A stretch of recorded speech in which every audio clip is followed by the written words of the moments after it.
Cornhole fans across the country, welcome here inside the Future Legends Dome here in Windsor, Colorado for the second ACL Pro event of the season, the 2024 ACL Cornhole Mania.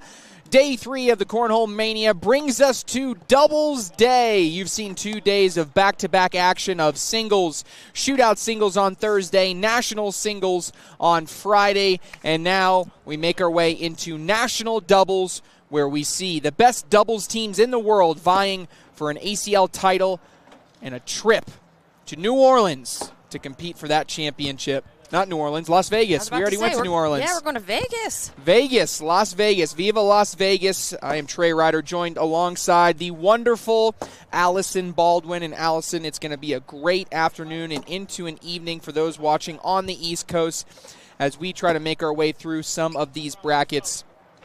I think it's going to be hard to beat yesterday. We saw some crazy shots over here yesterday that, were mind-blowing. I was so jealous. I was sitting over there on the ESPN Plus court, and I'm hearing the roars, and I turn around and watch the replay on your screen as I'm like, what is going on? How come we can't? Don't get me wrong, on the ESPN Plus court 1, we had some fantastic games, but in particular, you guys had some great shots. You had the drama, Matt Guy's bag busting. Yes. I mean, look, you're like me. You've been in this game a very long time. Have you ever seen anything like that at this type of level? Never seeing a bag bust in the middle of a game. Matt Guy's up 19-5 in game 1 of the double dip, trying to double dip his former doubles partner Jamie Graham, and his bag breaks mid-round. He has to switch, and now and Jamie Graham, he ends up finishing off that game, but only needed a couple points. But really, Jamie Graham was absolutely dominant the entire second game. Jamie started coming back on him too once he had to make that bag switch. Yeah, Brandon Alexander jumping in and said the Roy Ball bar of soap and the Eric Davis nasty push, both disgusting. I remember both of those from this court as Eric's well. was a double bar soap. Yeah, it was didn't it split them both ways? It almost like. So one of them he brought with him up the board, and then it popped over the hole. Absolutely insane. Absolutely insane. Well, ladies and gentlemen, we're here in Bracket C. So again, for those that may be just jumping in the stream, maybe not familiar, today is National Doubles Day. What does that mean? All games today are classic format, meaning they play to 21. There is no round limits all day today, okay? We have 4 brackets. Each bracket is a double elimination bracket. The winners of each will get into the single elimination playoff, a Final Four, if you will, and that Final Four will be played in Las Vegas 2 weeks from now at the Expo World Market Center. So there's a lot on the line here. Of course, national doubles winners Tony Smith and Mark Richards had a really good performance at the first event. They won New Orleans and then now are looking to kind of defend that title here in national doubles. Got Brett Guy, Matt Guy, Vincent Frisch, Austin Cameron. This is coming live from Bracket C. So if we look at Bracket C here, this is a winner's bracket game. It is a winner's bracket quarterfinal match. So we're already somewhat into our brackets here, just getting into the beginning stages of the tournament. So winner of this would advance into the winner's bracket semifinal as we see Brett Guy gets all bunched up there. And the question is, does Austin Cameron want to throw this bag? Yeah, I don't know. I don't know how you're going to get in with that bag, and I think that bag's going as soon as you hit the board. If you board it, give him 2, but I don't know if it's going to fall or not. Hey, I'm just going to board it, okay? Yeah. Well, he said he's going to try to board it. Oh, and Matt cannot believe it. He expected that bag to fall in. It does not, but it is going to be 2 points for Matt and Brett. That's going to even up our score at 4-4. So I made a little change to the board today. You did? Yeah, I moved the board mics. Oh, you did? I was going to say, that was a great job by you. We were able to pump in that sound there. I loved it. So they were, yesterday, pretty deep down underneath, the bottom part of the board. So we could kind of hear, a muffled something or another, but we couldn't really hear what they were saying. Right. So you moved the location? So 10 minutes before we go live, I decide that it's a good idea to change this around. Love that for you. Love that for you. Gotta go running for a scoreboard. I'm trying to find tape. Corey's looking at me like, I don't know if this is a good idea because I like the sound of the boards. He was like, turn the sound for the boards all the way up. I was like, I am not having everyone scream at me all day because no one wants to listen to that. Hey, I like it. I love the change. We were able to hear some back and forth there between Cameron and Frisch. Matt Guy misses one off the back, and Oh, no. oh man, Frisch follows up, and neither player happy with that round, but it is going to be 2 points. So Austin Cameron and Vincent Frisch, one of my picks in Florida to win their bracket. They win the shoot, and you were right. You were right. They won their bracket. Yeah, they made it all the way to the shootout doubles Everyone semifinal. Looked at me like I was crazy. They were absolutely lights out. I think part of it was I think there was a lot of hype around Austin Cameron at the very, very beginning of the season, like in October, right? But then at the Opens, he kind of became quiet, and there were so many other rookies to take into consideration, and everybody just went, well, I mean, I guess he's just not that good. But then he comes in, obviously, first pro event of the season. Him and Vincent Frisch absolutely lights out, and you kind of get back to where you expected from Vincent Frisch. So I knew Austin Cameron was a good player, and we saw Gavin and Vincent Frisch playing for a while a couple of years ago, and Vincent, I mean, to me, he was a really good player. So I just think that they both had a lot of potential, and I was right. You were right. You're the smart one here at the table. Is the Gore game live? I believe that is the game behind us. Don't they have? Yes. So right now, if you go to ESPN Plus, which is court number 1, you will have Hunter Thorne and Jacob Gore taking on Jeremiah Ellis and Ryan Hart. Jeremiah Ellis and Ryan Hart both had great days in singles yesterday. Did. Obviously, Jeremiah Ellis is back into the Final Four for national singles. He's looking to get back-to-back national singles titles, but Ryan Hart made it all the way to his bracket final. That was a big, big performance by him. It was. Travis running your Mark Richards and Tony Smith lost their first game to Dylan Turpin and Cameron Kingfisher. That's a big, big loss there. And Braden Blish says, love the change on the board, Mike. So kudos. Where's the applause button? Do we get the applause button? Do we still have it? I think they're all music. Oh, they're all music. No more applause. Oh. No, not that one. So we do have some sounds, but not the exact one. Yeah, the rest of them are music. All right, so 8-6, Brett and Matt Guy currently leading. Frisch and Cameron. Again, this is in bracket C. Next game up, we've already put on reserve right now, will be Eric Davis and Matthew Sorrells, the winner of shootout doubles that took down Frisch and Cameron in the finals. They're taking on Adam Hissner and Trey Birchfield, which prior to the first pro event of the season, everybody just expected to continue this incredible streak that they're on. And meanwhile, Austin Cameron goes for the airmail and hits the airmail but does not get the drag. I was going to say, I can hit that if you want me to, but you just got to time it out. That's on the wrong input right there. All right, so going to be a single point there for Frisch and Cameron. 8-7, heading into round number 8, still early in this one. The winner of this, as I said, would go into a winner's bracket semifinal position. And they're going to take, the winner of this game will take on the winner of Kaylee Hunter and Pat Sem and AJ Sims and Braden Wilson. I continue to be just impressed with how good Kaylee Hunter has been so far this season. Yep. And the partnership with Pat Sem has turned out to be one that's been very impressive. Yes, I definitely agree. We watched her earlier. Heartbreaking loss. She hits the airmail that she needs to hit to possibly get some points, and then Shibby, slick side, yes, gets the collect and goes in for 2, taking it down. Absolutely, yeah. Referring to the team's broadcast earlier, we had the New England Woodchucks win 4-3 over the High Rollers as Matt Guy is going up on an airmail to drag, and he hits again. Hits the airmail but does not get the drag. That's back-to-back rounds now. We've seen that first from Austin Cameron on this end, and then back on the other end for Matt Guy. 11-8.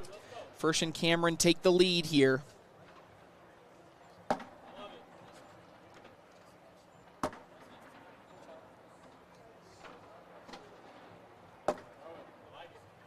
Beautiful level 1 Flat block, and that's an interesting position for Guy. I know he doesn't like it, but it does force the airmail because that would be Cameron's roll land position. Yep. If he's not going to be able to land where the American Cornhole wording is, and Brett Guy hits that airmail, Cameron going up again. That's another miss from Austin Cameron.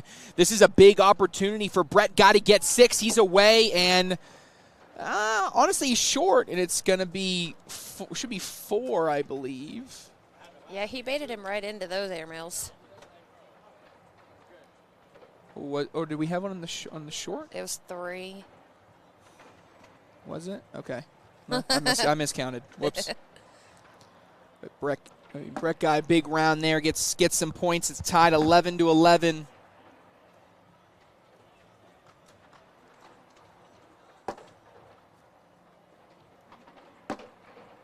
A little bit short right for Frisch. It is his lane side, though. Mm-hmm. So I'm not sure if we're going to see a full-on cut here, if he'll wait until his 4th bag to try it. He went hard after it and got it. Big collect there for Frisch and a sigh of relief. This Matt Guy finishes off with a 4-bagger. Frisch trying to answer the same for the double. It's away, and he hopped that bag on one foot all the way to the hole.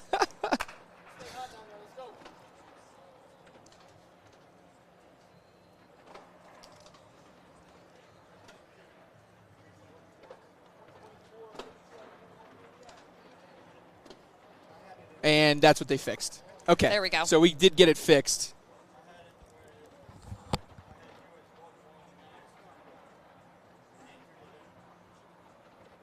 That's right. Yeah. Looks like they're trying to figure it out here. But, yes, I mean, what they put on there, 12-11, should be correct. Should be 12-11. Should be 12-11. Yeah, it should be 12-11. 12-11. Yeah. Yep. All right. We're good now. Yep. So we did get it corrected. So I thought I was crazy for a second, but I was not crazy. So they fix it from the last round, which they can do before the end of that last round, FYI. So they did make that change before that happened. So completely legal. All and good. They fixed it themselves. Yes. We didn't even have to tell them. Were you going to tell them? I was not going to tell them. Exactly. No. We don't intervene. We don't intervene. You taught me that lesson. Yes. Don't make eye contact. If they ask questions, don't make eye contact. That's how we get ourselves in trouble. 12-11.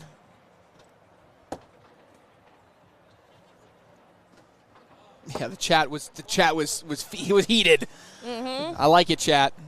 We're good. We got it all corrected though. All right, Austin Cameron. This is an important collect here. He slick side down, and they bunch. Could have been 2 points if they all went. Instead, it's going to be a wash. Score is going to remain 12-11. Appreciate everybody tuning in, Facebook, YouTube, and ACL Cornhole TV. Much, much appreciated. If you are on YouTube and Facebook, make sure you give the stream a like, give the American Cornhole League a follow or a subscribe, depending on which platform you are on. If you're on ACL Cornhole TV, don't go anywhere. You don't need to watch anywhere else. Appreciate you tuning in. Just make sure you follow the ACL American Cornhole League on social media platforms. Of course, you can check out iPlayCornhole.com for more information on playing cornhole, watching cornhole, whatever it may be. And if you are new to this and seeing this for the first time, there on the right, you are seeing Matt Guy, the undisputed GOAT of cornhole, the winningest player of all time, 20 total ACL titles to his name, playing alongside his son, Brett. For the first time in the ACL this year, playing together. Yes. Since they became pros. Since they became pros, first time. Now, back before there was a pro division, they did win the 2017 Doubles World Championship. Meanwhile, Vincent Frisch, the young gun out of California, with a big push right there. Yeah, we were talking about, Jake and I yesterday, the Vegas Open or National that year when Brett and Matt played Jamie and Trevor. Yes. I forgot about that, but once you remember it, it becomes pretty clear. Yeah. That was a chaotic time. That was out in Las Vegas. That could be Man, if Matt and Brett make it all the way to Vegas, it could be a reunion in Vegas for them to play together. Remember that shot that Brett hit in Vegas? Oh, my gosh. Insane. 8-point airmail drag. Absolutely crazy.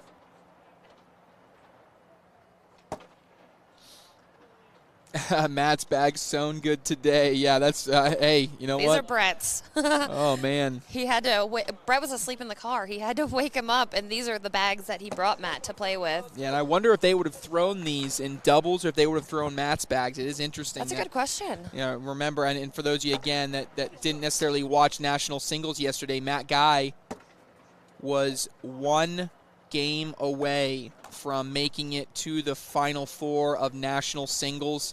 In game 1 of the double dip, his bag busts. He's up 19-5, I believe was the score. Something like that. 19-5, 2 points away. Ends up getting those 2 points, but the bag switch, I don't know if it was the bag switch or what, but Jamie Graham comes back, takes game 2, and it is Jamie Graham that advances to the Final Four and is fighting for that 20th title. Jamie Graham just 1 title behind Matt Guy. He's looking to get that 20th title to tie Matt Guy for winningest of all time. You can still see the resin on the floor from Matt's bag. There's a couple pieces of plastic resin if you look real close, either on the mats or around the surrounding areas. Bag on the left-hand side there for Vincent Frisch opens up the door for Matt Guy, and although he's sitting on that left side, you wonder if he'll go after it with an airmail or not. I don't think you need to. I don't think you need to, though. He's not going to. And I think that's a correction. I think yesterday he made a mistake when I saw him play singles at one point. Ultimately, he went on to win the game, but earlier in singles, he made the mistake of going after something with an airmail when he really just needed a slide shot. So I think he makes that correction there, and it was smart. Yeah, he's been playing long enough. He knows when he's making a not smart decision. He learns quickly. 19-14 now. No mistakes can be afforded by Brett or Matt. First 3 in by Brett Guy. Can Cameron answer it? He's short. Now, what does Guy do here? This is going to be an interesting shot selection. Ooh. Oh, and will that bag fall in? If Cameron can go in without Guy's bag, Cameron and Frisch will win this game. Cameron is away. And he just strips in. What a bag by Austin Cameron. Just delicate enough to drip in the front side of the hole. And Austin Cameron and Vincent Frisch are into the winner's bracket semifinal of Bracket D. Bracket C. Brett Guy and Matt Guy not yet eliminated, but they got a long road to fight through down in the elimination bracket. That's game 1. We got plenty more where that came from. We're taking a quick break. When we return, more live action from Windsor, Colorado in the 2024 ACL Cornhole Mania.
Well, welcome back, Cornhole fans, here inside the Future Legends Dome here in Windsor, Colorado. Big thanks to Fort Collins Sports Commission for getting us all set up in here. Big shout out. I love the area, Allison. I'm a fan of Colorado. It's my first time here in the state, and the area is really, really nice. The venue's worked out really, really well.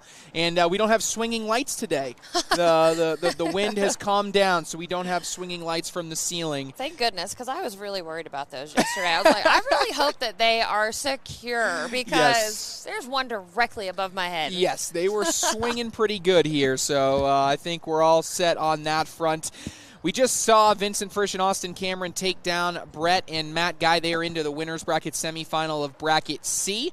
We are now jumping over into Bracket B this time for national doubles, as we have another winner's bracket quarterfinal to bring you between Eric Davis and Matthew Sorrells against Adam Hissner and Trey Birchfield, and Allison in particular. This one's an interesting matchup because Davis and Sorrells obviously have already shown that they can be dominant in the shootout doubles format. They are the winners of shootout doubles from the kickoff battle, but they're going against a team that, if you just forget about the kickoff battle really quick, which I know you're not allowed to do, but let's just do it because I said so, the most dominant team on the year. I mean, 3-time Open champions. Trey Birchfield added a 4th Open title.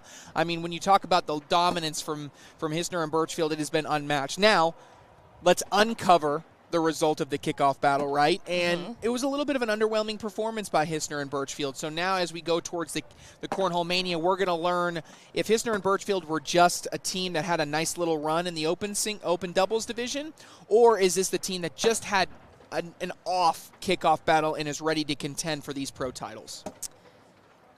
Both of them had a decent, well, of course, Adam had a great day yesterday, but Trey had a decent day yesterday. Yes. So Trey Birchfield almost had a deep run to possibly win a bracket, right? He had eliminated Tony Smith down in the elimination bracket.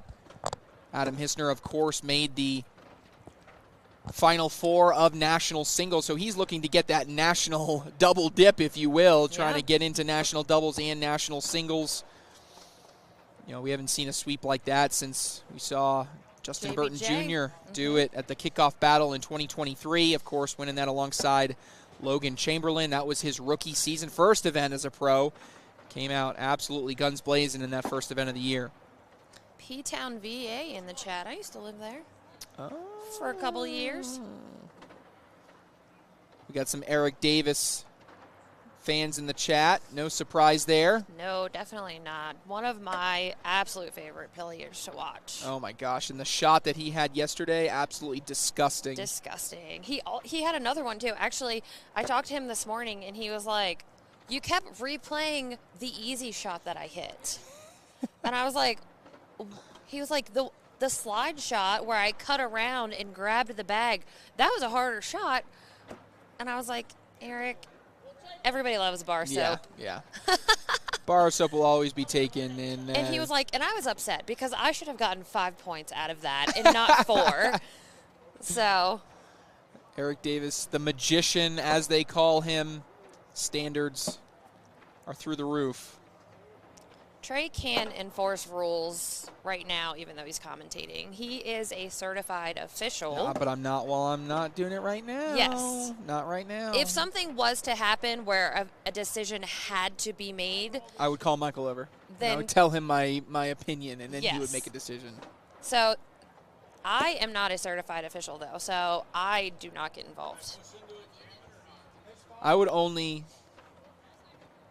yell at players, just yell at them. No, I wouldn't do that. I wouldn't do that. Oh, and the bag falls there.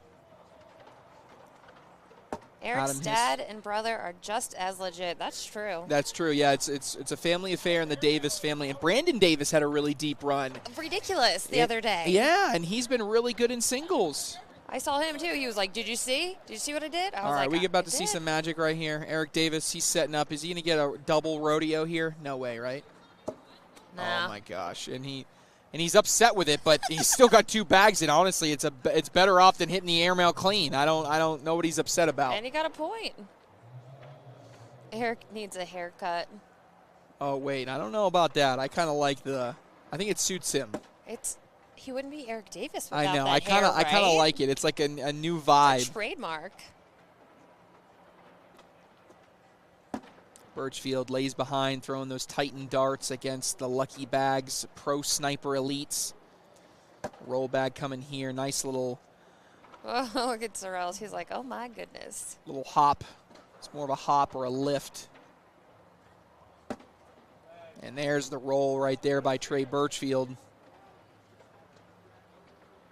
And I think in a way it's going to at least make Matt Sorrell's second guess if he wants to airmail. So he's going to roll. He ends up off to the side, and now Trey Birchfield got a decision to make if he wants to try to push.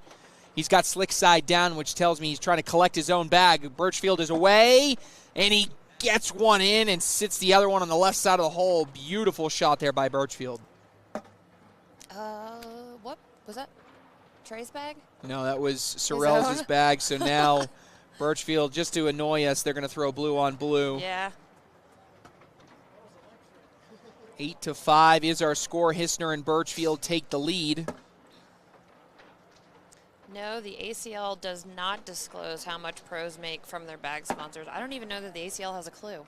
Yeah, no, technically we don't get a copy of all the different contracts, unfortunately. Maybe something that we could mandate in the future, but as of right now, we don't have that information.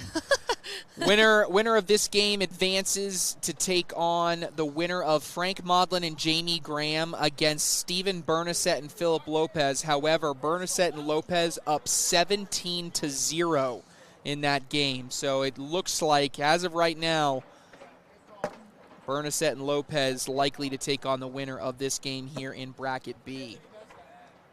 Nice little bag there by Adam Hister as he's kind of all over it. Davis going to have a tough time getting everything to go, and he gets kicked off to the left. That's going to be points. 10-5, Hissner and Birchfield doubling the point total right now.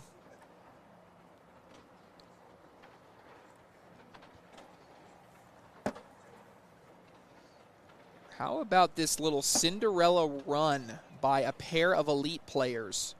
There's a pair of elite players in Bracket A that have made it all the way to the winner's bracket semifinal. Matt Wilson and Mason Trader. Okay. Take down Alex Hicks and Ryan Trader in game 1. Cheyenne Bubenheim and Jeremy Frazier in game 2. Yikes. And Justin Stranger, Jeff Reynolds in game 3. So we'll keep an eye on that team as they go through the rest of the day.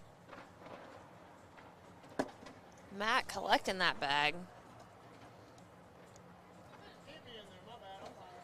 Zachary Donnelly's now just sucking up, being too nice to me. Nobody likes as long as you don't count my voice cracks, I'll allow it. I'll allow the compliment, but I appreciate it. Thank you. Level 2 block there, dead center, and Hissner, no hesitation, goes airmail instead of trying to cut around it.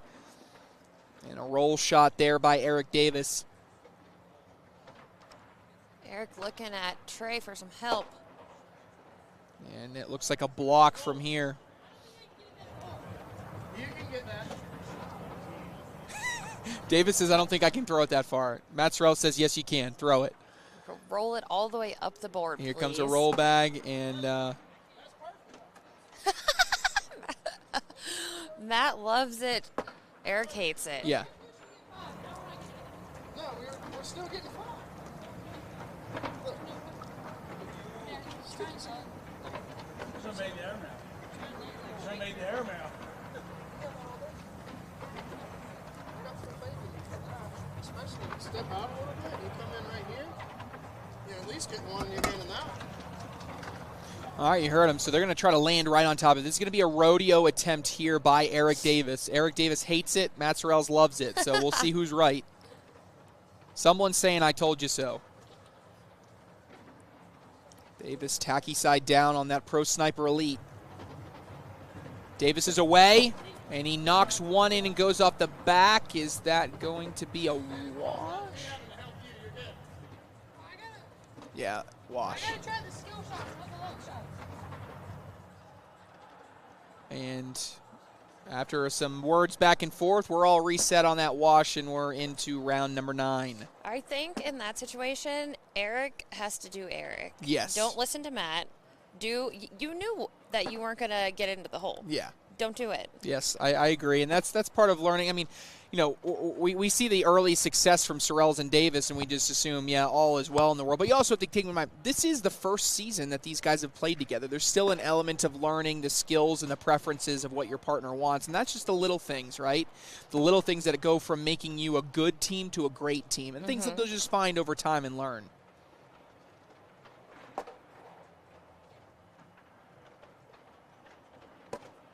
Follows up in the hole there. Looks like going to be a couple more points for Hissner and Birchfield as Trey Birchfield gets a couple. Someone challenged me. Ooh, Jason Bird says, challenged to 18 holes of Golden Tee. Man, you know what? I love Golden Tee, but I have not played in probably 8 months to maybe even a year. We used to play all the time, and then we just, I don't know, we just kind of fell off playing it, but I would love to play some more and get back into it. Love that. Have you seen where they have cornhole now? On like the, it's like a Golden Tee-ish oh, really? machine. I haven't seen it yet. Yeah. Get a little, I can be better at that cornhole than I can in person cornhole. I don't know. Sure. I heard you beat Wally earlier. I did, but he didn't play well. I can't even really take credit for it. I probably beat him with a 7-1 PPR. All right, trying to think of what you want to do here. Right. Okay. I just got to make a good one. I mean, I really just think you just need a good block here. You're in good position. I mean, you got 3 bags in to his none bags in. So none really, bags. you just really want to take away any type of opportunity to capitalize big. And he does not do that. Yeah, that's not what you want. I was already straight, so. Better if you hit the right one first. If you come in the middle, it might clog up. Worst thing is I hit him in and set.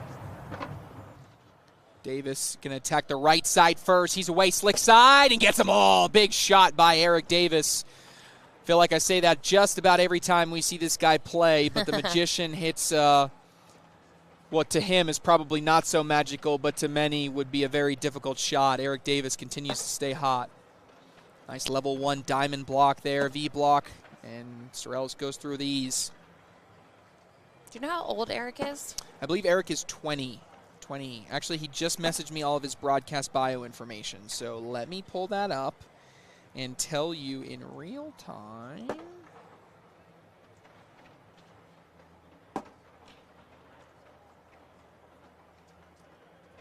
Yes, 20. Okay. Oh, Latham in the chat. We miss you, buddy. Sean Latham, we'll see you in Las Vegas. Yes, sir, we will. Sean Latham in Las Vegas. That's a dangerous combo. I tell you that right now. I got to see what Sean Latham can do in New Orleans, so having him see it in New Orleans, I mean in Vegas, is a scary thought, Sean.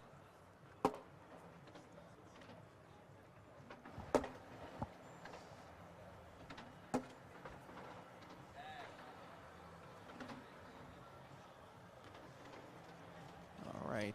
Eric got a bit of a land shark going on there. Yeah, this is going to be tough. He goes after it, but he ends up on that left-hand side. Did you see the cut on that bag? My goodness. Adam Hissner. I think I don't know if it's totally fair, but I think he might be the originator of a cut. Eric Davis got to do something special. He can't give up 4.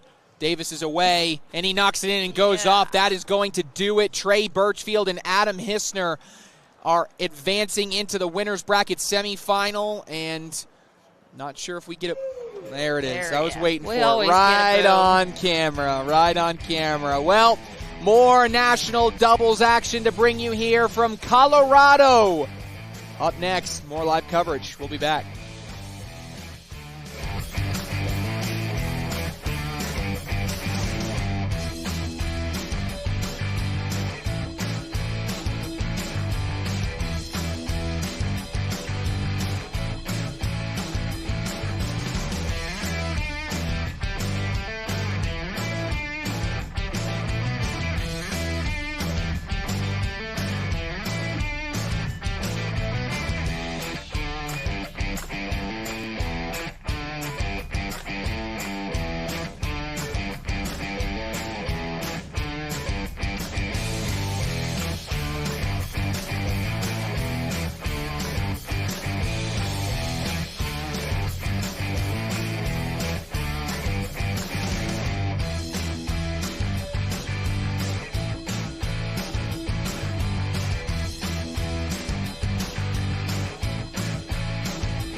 Welcome back, Cornhole fans. We're here in Colorado for the second pro event of the season, the 2024 ACL Cornhole Mania. Great days of singles action on Thursday and Friday. Now we turn the tide over to doubles action. National doubles classic format, play to 21 today.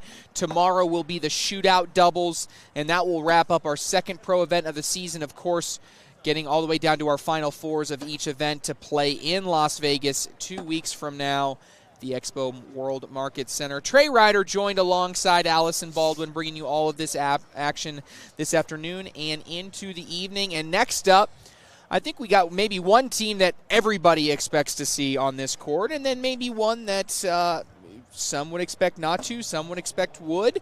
One that has had an up and down couple seasons.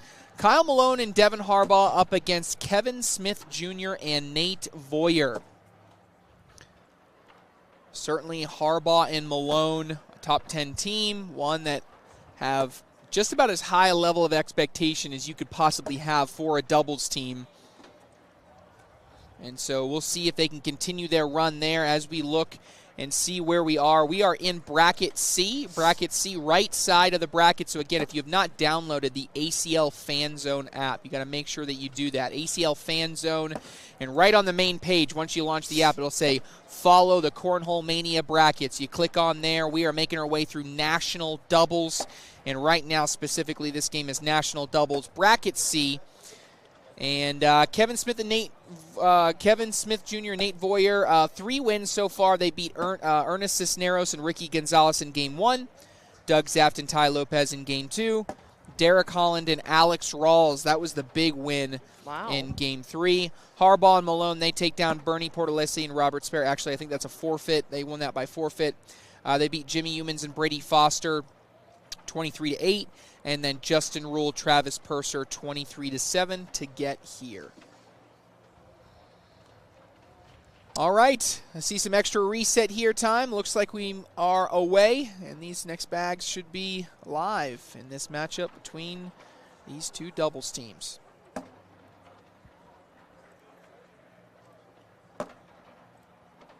Where did Harbaugh and Malone finish in Florida? Do you know?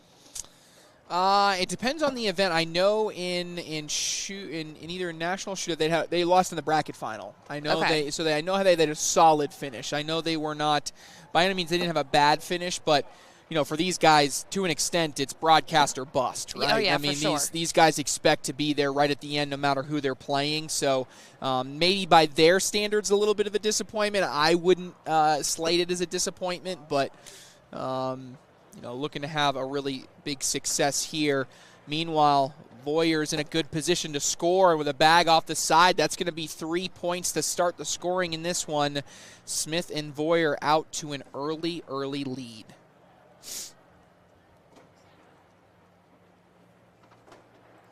All right, chat, any predictions? Any predictions for this one? Will you hand me that iPad? Yes. Trey, who do I got winning the Derby? No idea. Unfortunately, not a racing guy. I wish I could even give you like a name, but I know nothing. I'm sorry. I'm totally letting you down on that one. Johnny Vang rooting for Devin Harbaugh. Let's go, Devin. Saw him play at a local club. Devin Harbaugh is a great advocate, really good, and a really good role model to a lot of younger players coming up in the game. So love to hear it. Also not surprised to hear it. So that's great. Garrett Burnett going Malone Harbaugh 23-5. Well, that would mean it would be a 23-2 run they'd have to go on here. Upside is there for Kevin Smith. He's going slick side, trying to push him in. He does push in, but he gets bumped back. So there is an opportunity to wash this out for Kyle Malone, and he just hangs on that left lip. Perfect angle. Probably needed slick side there, but obviously if he threw it that hard on slick side, he probably would have thrown it off the back of the board. So tough shot there. Going to be a couple more points here as it's throw Smith and Voyer.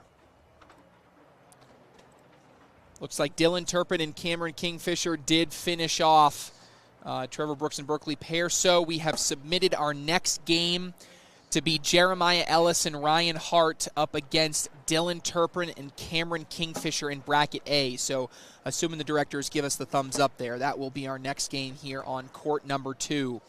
Court number 1 right now, again, we do have 2 live stream courts for those that may not be familiar. One of them is here on all of the ACL social media platforms and ACL Cornhole TV.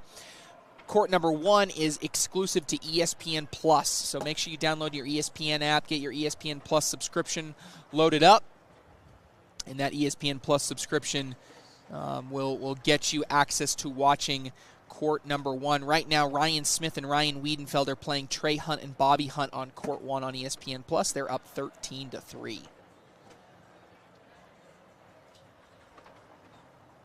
Big push opportunity here for Harbaugh. He gets one to fall. He sits in front. He doesn't love it, but he likes it. So he'll get himself 4 points, cuts the lead to 1. And maybe they use that as a springboard here in the second part of this game as we get into the first few rounds. Kyle Malone, a multi-time national doubles winner. He's won with multiple partners. He's won with Dalton McClem. Has won with Cody Johnson. Now looking to get both a kickoff signature. battles, right? Yes, both kickoff battles. He actually did win a third, though, with Dalton McClem again. He won the final chase back in 2020. That was the crazy year of COVID. Someone yesterday, we were playing the trivia game, and they were like, "Do you know who put kill shots on the map?" I was like, I don't remember that. That was absolutely. And then he did it the next year with. It was Sure Shot, right? Or no, not Sure Shot. Was it Swag? No, it wasn't Swag. I thought it was Sure. It might have been. I don't remember. But anyway, 6-5 here. Malone and Harbaugh take the lead. Perfect level 1 V block. Gets a little bit of a kick from Voyer, but still seems somewhat collectible there. And Harbaugh takes an extra second to reset. Tacky side down here, attacking that center. And he does get kicked a little bit as well. Voyer may be in position to score, depending on if that bag on the left-hand side will fall. And yes, I see the confirmation. We will get Dylan Turpin, Cameron Kingfisher, Jeremiah Ellis, and Ryan Hart next up. Garrett Burnett, Met Harbaugh and Windsor at Spencer's this last year, and those two are top-notch. Totally agree. Big airmail by Nate Voyer. He hits it clean, doesn't get a drag. You see Harbaugh stepping all the way out, trying to cut this last bag in. He does, but the opportunity is still there for Nate Voyer for not only an airmail, but a possible drag to go along with it. If he gets the drag, it'll be for points. Voyer is away, and he knocks himself in and goes off the back, and it'll be a single point for Devin Harbaugh. And Harbaugh Malone will take a 7-5 lead as we head into round number 6.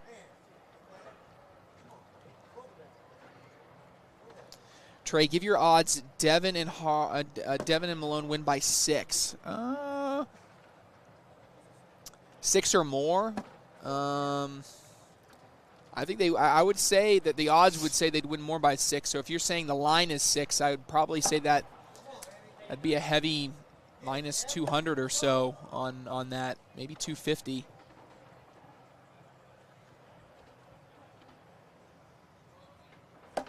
Big airmail there by Kyle Malone.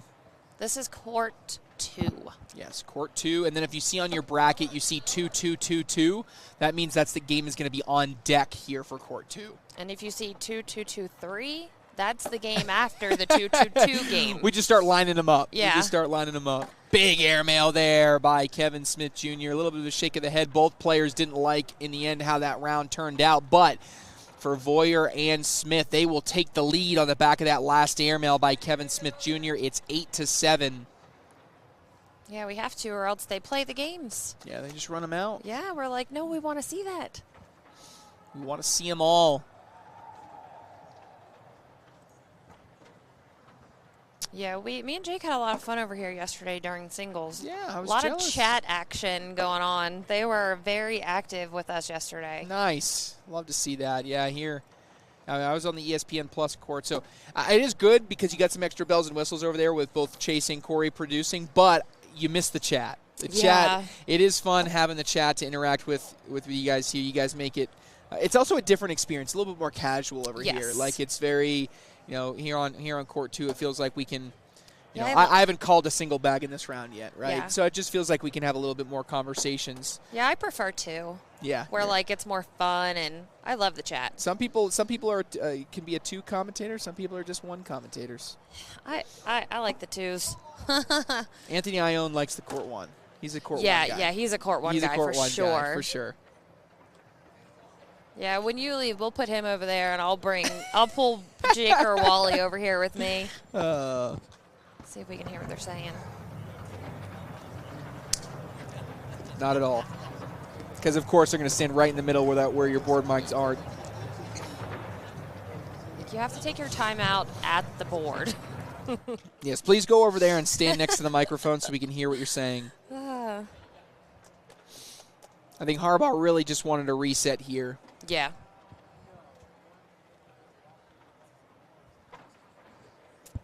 Uh-oh. Here comes Michael and his red flag. Uh-oh, I see the red flag getting ready. Big airmail there, and Harbaugh says to himself, it's just that easy. It's all you had to do. I think yesterday, Jake and I talked about alcohol shots for maybe like 45 minutes. Because someone in the chat asked, they were like, what's your favorite shot? So I asked Jake, and he was like, usually I like to have, and he said, and I was like, I mean, we could go there, sure, but after that, do you want to talk about your favorite cornhole shot? Yeah. Because that's what I was talking about. I don't take shots. So it I started. don't take shots. Yeah, the chat didn't like my preference. I will say I am. When it comes to cocktails, though, I'm all about. I'm a huge espresso martini guy. Huge espresso martini guy. Yeah, we talked about that. I'm a margarita. Oh, I like margaritas too. I like a spicy marg. Give me like a jalapeno or a habanero pineapple margarita. That's where I want to be. I prefer like a pomegranate. I can. Hey, look, I won't discriminate. Big push opportunity, and Malone pushes the wrong bag. These past 2 rounds have not been high-level cornhole. We had a 4-on-2 round the last one, and this one is shaping up to be a. Gosh, is this a? Right now, it's if you land, it's +4. Yep. Wait a minute. Yeah, it's 6-on-3 right now. Yeah, 3-point round. Kevin Smith wants 6. He's going to go for the airmail. Ooh, that's tricky. Yeah. And you know what, though? I like what he did. He missed long.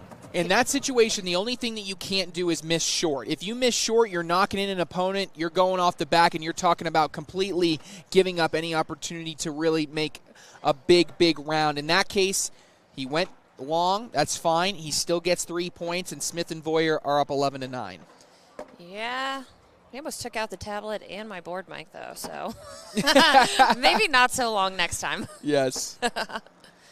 Block in front there by Harbaugh. Harbaugh going to go collect here, and they bunch up on him. So this is going to be a really hard push if he's going to be able to execute it, depending on where Voyer ends up. And that's a good opportunity to take it away. He could go cut around. He could go airmail here. He's going up. Oh, how about that drag by Devin Harbaugh? Voyer trying to answer. He does. Harbaugh in for points. Can he get there? Yes, that time he goes with more of the traditional cut. Gets a couple points. See if we can. Here's this shot again. Bang on the drag. Look at Allison Baldwin with the replay.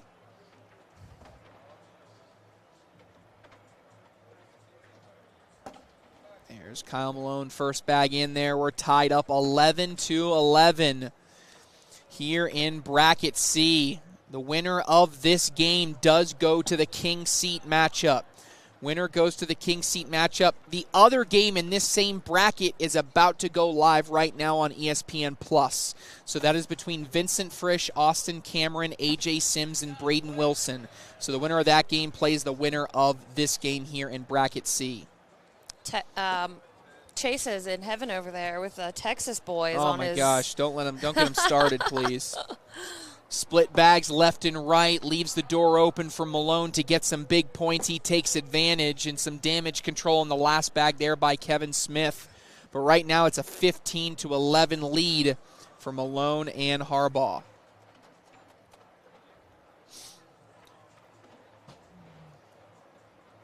First bag away here for Harbaugh is in.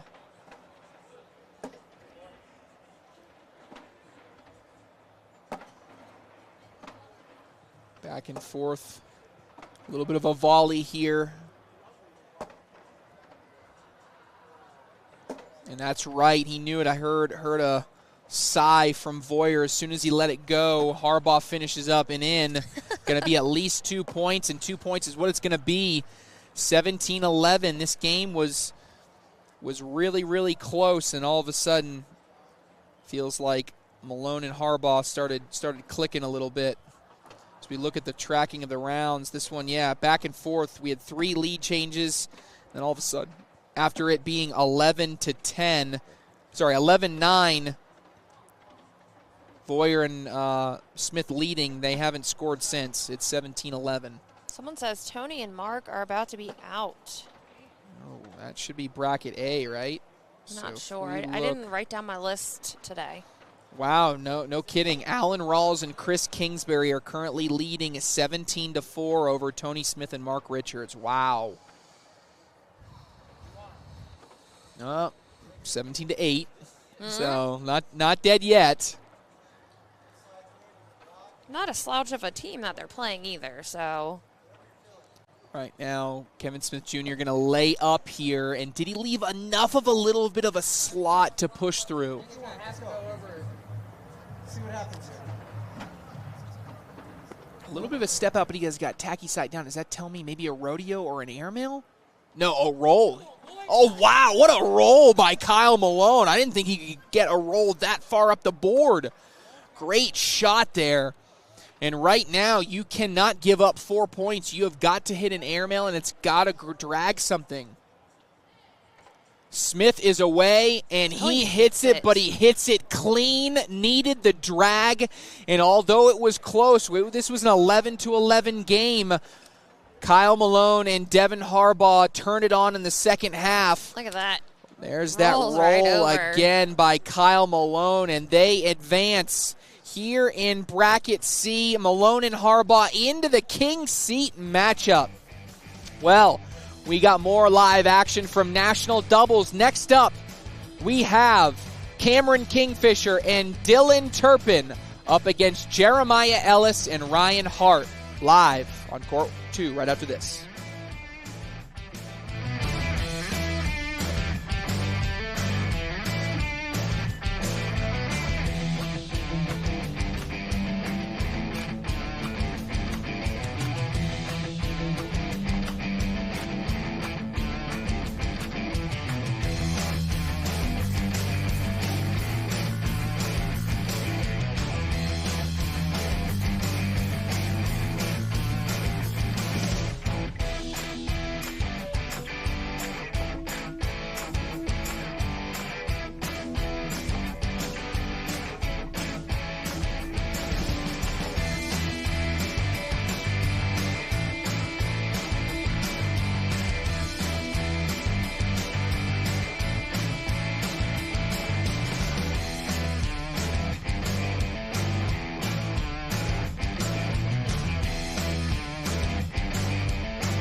All right, welcome back, fans of the Cornhole. We are here inside the Future Legends Dome, Windsor, Colorado, and our next matchup here is going to be a popular one for the Ellies. The Ellies going to jump in the chat.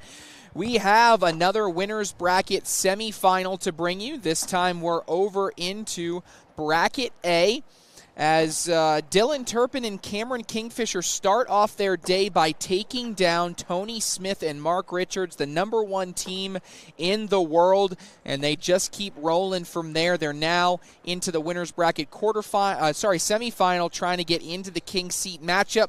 The only thing standing in their way is the #1 player in the world, Jeremiah Ellis, alongside Ryan Hart, who is absolutely turning it on this weekend.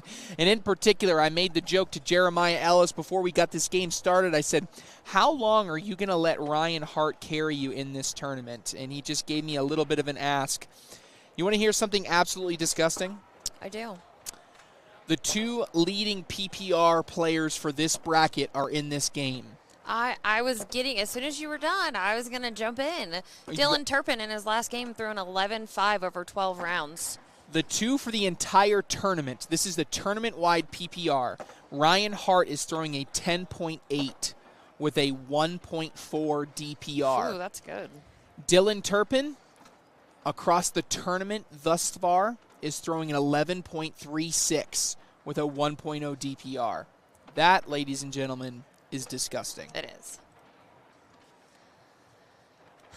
We tried getting Fisher, but Wally stole that game from us. Oh, yep. He stole it. That'll be on ESPN Plus next. Stole it.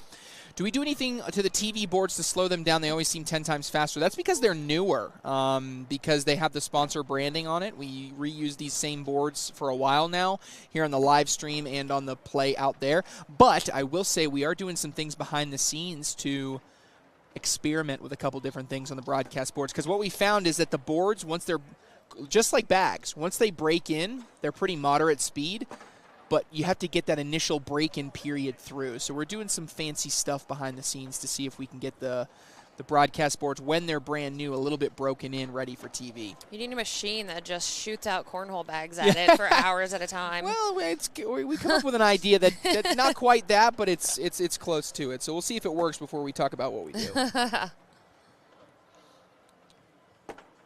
All right, chat loving some love for the Oklahoma boys. Dylan Turpin and Cameron Kingfisher.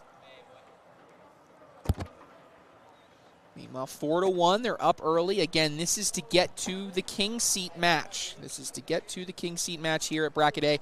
Real quickly, we're still kind of early in this game, so I'll give you kind of a rundown of where the brackets are and who's still in it on the winner's side of things. Winner of this plays in the King seat against the winner of Ryan Smith, Ryan Wiedenfeld, and the unlikely elite duo of Matt Wilson and Mason Trader. They are on a 3-0 run right now, absolutely tearing it through this winner's bracket here in Bracket A. Over into Bracket B, we're down to our final four of the winner's bracket as well.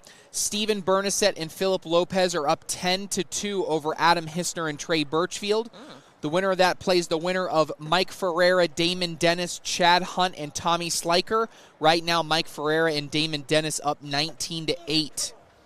In Bracket C, we just saw Kyle Malone and Devin Harbaugh book their ticket to the King seat. They're waiting on the winner of A.J. Sims, Braden Wilson, Vincent Frisch, and Austin Cameron. That is on ESPN Plus right now. That is deadlocked 10-10. And then finally, in Bracket D, also Final Four there. Both of the games are on hold for the next two courts. So on deck for Court 1 is Corey Gilbert, Dean Norton, Fisher Hamilton, and Gavin Cano. And then on deck for this court, next up here on the live stream court, will be Josh Glover and Justin Duke against Justin Burton Jr. and Logan Chamberlain. Whew, that was a lot. That was a lot. I'm Yeah. going to take a break. You can take it from here. I'm going to walk out and do whatever. I really wanted that Fisher, Gavin, Dean, and Corey game. I love listening to Dean and Corey play. They talk constantly, and it's hilarious. Yes, they are a fantastic match. And a match made in heaven, if you ask me. I think both players, they've switched players around the past couple of years as far as partners go, but that they caught lightning in a bottle, and I think with that partnership, I absolutely love it. They're playing well, and I really think it's one of those partnerships. I talked a little bit about this yesterday, where in some doubles partnerships, 1 + 1 = 2, right? You get a good player with a good player, you have a good team, right? In some instances, 1 + 1 = 1. You get a good player, and just an okay team. But then in some instances, you get a 1 + 1 = 3, where you get a good player with a good player, and they become a great team. And I think that's what we're seeing right now from Dean Norton and Corey Gilbert. I think they're two good players, by no means top 10 players, but together they're now a top 5 team in the world, and I think that's really impressive how they've started this season so far. I agree. 6-1, Turpin and Kingfisher out to an early lead. I just heard an Adam Hissner boom. Weren't they just losing? Let me see. They were in what, bracket B? Yeah, well, it wasn't Hissner. Hissner and Birchfield just lost. Steven Bernasette and Philip Lopez Jr. are into the King Seat match, and just across the finish line as well, Mike Ferreira and Damon Dennis take down Chad Hunt and Tommy Sliker. So we have our first King Seat matchup. Winner's bracket final matchup is set. In bracket B, Steven Bernasette and Philip Lopez Jr. will take on Mike Ferreira and Damon Dennis.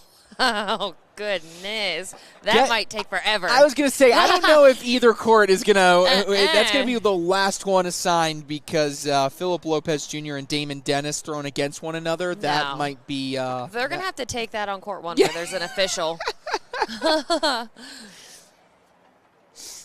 Getting down through this nitty-gritty, but John Chris jumping in saying, still to 10 rounds or to 21? Nope, this is classic format. This is play to 21. So each of the 4 pro events for the season has 2 shootout events and 2 classic national events, play to 21. You'll have a singles and doubles of each. So on Thursdays of the pro events, we go through shootout singles, which is round limited at 10 rounds. Then on Fridays, we do national singles, which is your play to 21 format. Going over into Saturday, which is today, we have our national doubles, which is play to 21 classic format. And then Sunday, tomorrow, we will do our shootout doubles, our round limited doubles. So this one is play to 21. ESPN Plus should be up and going, so you should be able to see that on your ESPN app. Right now we got, who did I say that was? Braden Wilson and AJ Sims going up against, who are they playing, Allison? I can't see. Vincent Frisch and Austin Cameron. That's right. We saw them a little bit earlier. 8-1.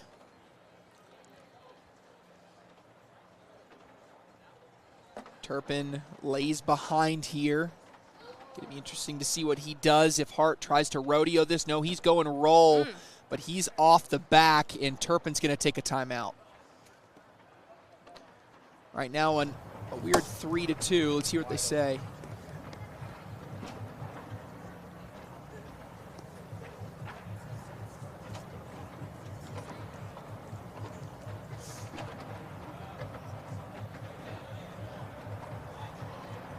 And, did they say anything? They didn't say a word. My goodness. They had a timeout. They looked at each other, but Dylan Turpin did not ask for any advice. He wanted to figure out what he wanted to do himself, and we'll wonder if he goes roll or airmail here. He's going up. Oh, and he hits the airmail, but drags Ryan Hart's bag. And Hart also goes for the airmail. He's deep off the back. That's 2 off the back for Ryan Hart. So that's going to be a couple more points for Dylan Turpin. Watch this one again. Hits it, but drags the wrong bag. Still gets a couple points, though. And Turpin Kingfisher continue to roll.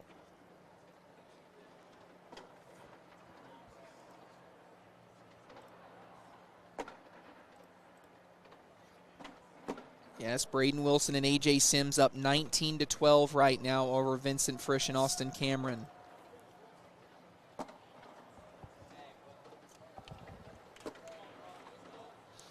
They Bunch up there, and this could be a big round for Jeremiah Ellis. He gets a little bit of a roll action, his sit and slick side. This could be in for 6 for Ellis. Oh, no. He got really aggressive. He went for the and 1 there. Hyper aggressive shot there for Jeremiah Ellis. Wanted 7. Instead, he's got to settle for 3, and it's 10-4. Interesting shot selection. I don't think he needed that, Allison.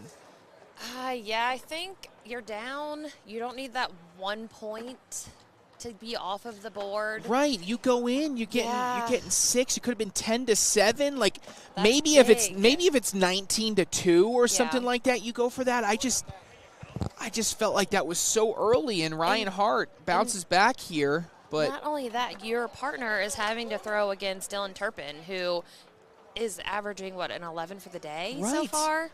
So you're going to have to be the one to help him out. just so interesting. It should be 10-9 right now. You should have an extra 3 points. Just a very, very puzzling shot selection there for Jeremiah Ellis. Yeah. And it may not matter either direction, but we'll kind of put a pin in that one to see. Yeah.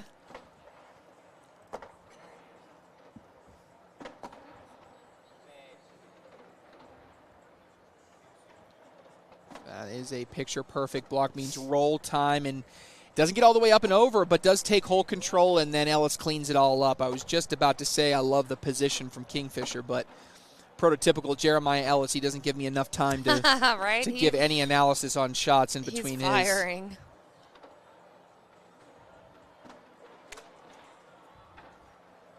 Round number 15.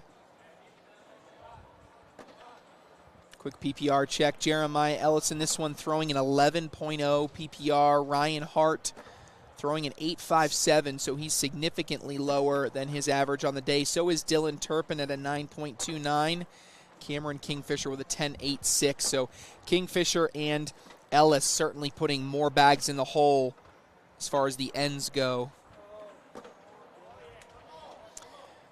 Dylan didn't like it. As soon as he let it go, knew he had an opportunity to get points. Instead, he's left. Score is going to remain 10-6. Ellis with first bag, down 4. And he is right. That is lane side for Kingfisher, but not center enough. Kingfisher still has a lane. I don't see a block attempt coming from Ellis, which tells me he's content just to give up the 2. Kingfisher in for 2. Yes. 2 more points for Cameron Kingfisher.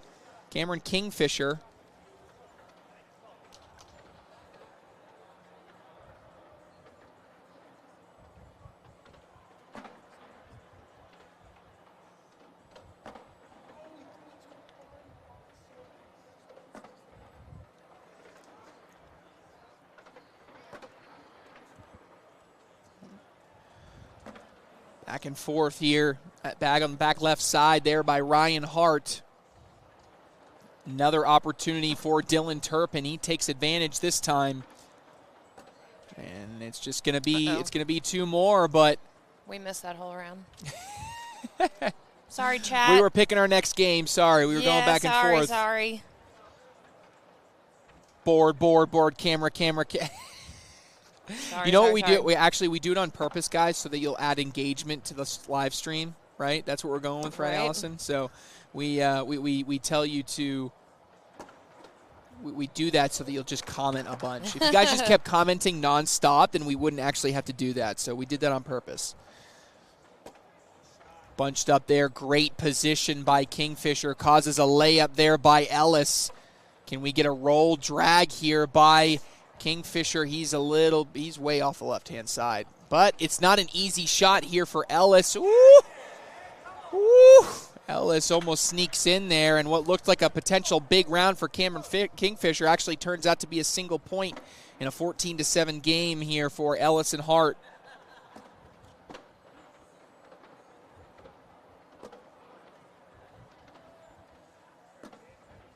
Beautiful level 1 flat block there. Followed up and through.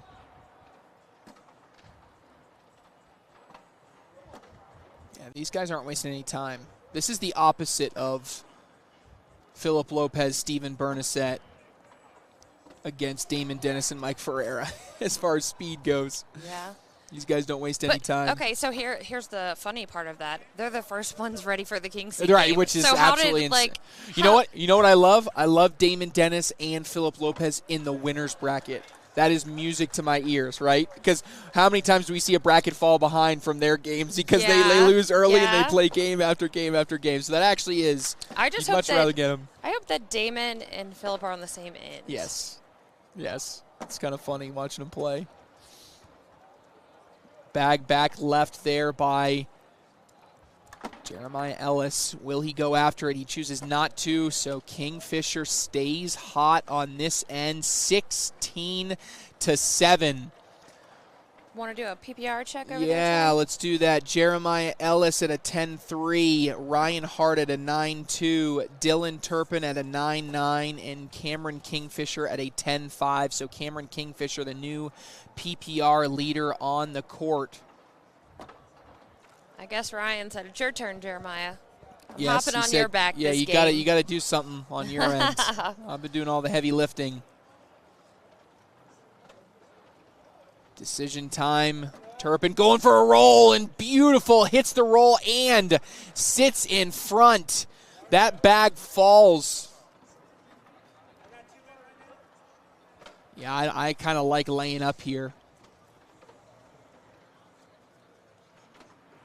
I love it because right now you're +5. If you go off the back of the board, it's game. Ryan Hart got to get something in, and he's off the back, and that's going to be the dagger. 5-point round by Dylan Turpin, and Turpin and Kingfisher have booked a ticket to the King Seat matchup here of Bracket A. How about that performance, especially by Cameron Kingfisher?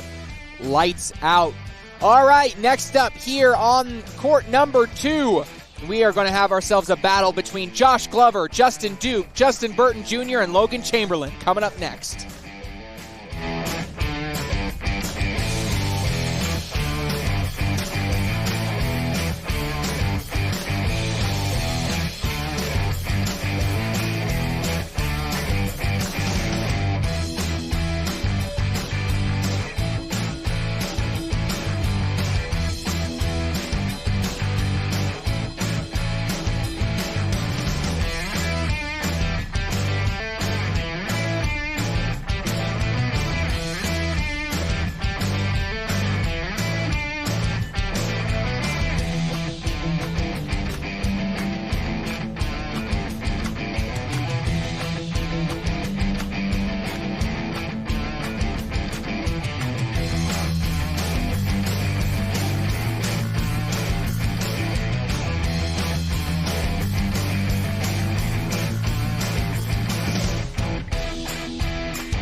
All right, Cornhole fans everywhere, welcome back to live coverage of the 2024 ACL Cornhole Mania here on court number 2. Allison Baldwin and Trey Ryder bringing you all the action early in this afternoon/evening, depending on where you're watching from. East Coast looks like to be just a little bit before 6:30 here in Mountain Time. We're about 4:30 getting into it. I'm here with you guys for about another hour, Allison, and then just another hour of me, and then you guys get the professor, the smart guy. He gets to come in and talk all things cornhole with you guys. But next up here on the live stream court, and these bags are live here in this one, we have Justin Duke and Josh Glover taking on Logan Chamberlain and Justin Burton Jr. Again, this is over in Bracket D. Bracket D, the winner of this goes to the King Seat matchup to play the winner of Fisher Hamilton, Gavin Cano, Corey Gilbert, and Dean Norton. That one is just getting underway on Court 1, so if you like that one better, too bad. Still got a bag. Still got a bag left. If you like that one better, well, too bad. But if you actually do like it better, you can go to ESPN Plus to see Gilbert, Norton, Fisher, Hamilton, and Gavin Cano. Looks like Hamilton and Cano out early to a 2-0 lead, just getting underway. Some other score updates. A.J. Sims and Braden Wilson finish off Vincent Frisch and Austin Cameron. So the king seat of Bracket C is set. A.J. Sims, Braden Wilson, Kyle Malone, and Devin Harbaugh. Going over into Bracket B, on deck for court number 1, not us, is the king seat of Bracket B. That's Steven Bernasette and Philip Lopez against Mike Ferreira and Damon Dennis. And then on deck for us here on court 2 is Ryan Smith and Ryan Wiedenfeld against Matt Wilson and Mason Trader. That's the last of the winners bracket semifinals. So the winner of that will take on Dylan Turpin and Cameron Kingfisher in the king seat of Bracket A. And that's okay because it seems to be that Bracket A is by far the furthest behind. So the rest of them are moving pretty quickly. So, all righty. Jumping in the chat. Christine Patching, hello from Australia. It's Sunday morning at 8:20 a.m. Well, good morning to you, Christine. Good morning to you. We are quite a far ways away from you right now. We're across the world from you. Appreciate you tuning in. I had some. All right, 2-2 is our score here. Bag falls there by Logan Chamberlain. He doesn't like that it falls as Justin Duke has stepped all the way out trying to cut around and in.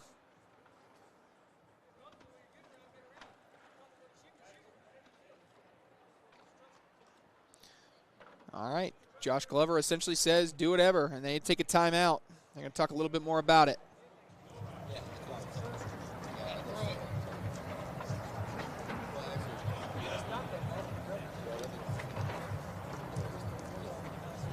Could barely hear it. They were kind of towards the center of the court, but I think he said he wants to cut around it is what his preference is here right now. Bag number 3 for Duke.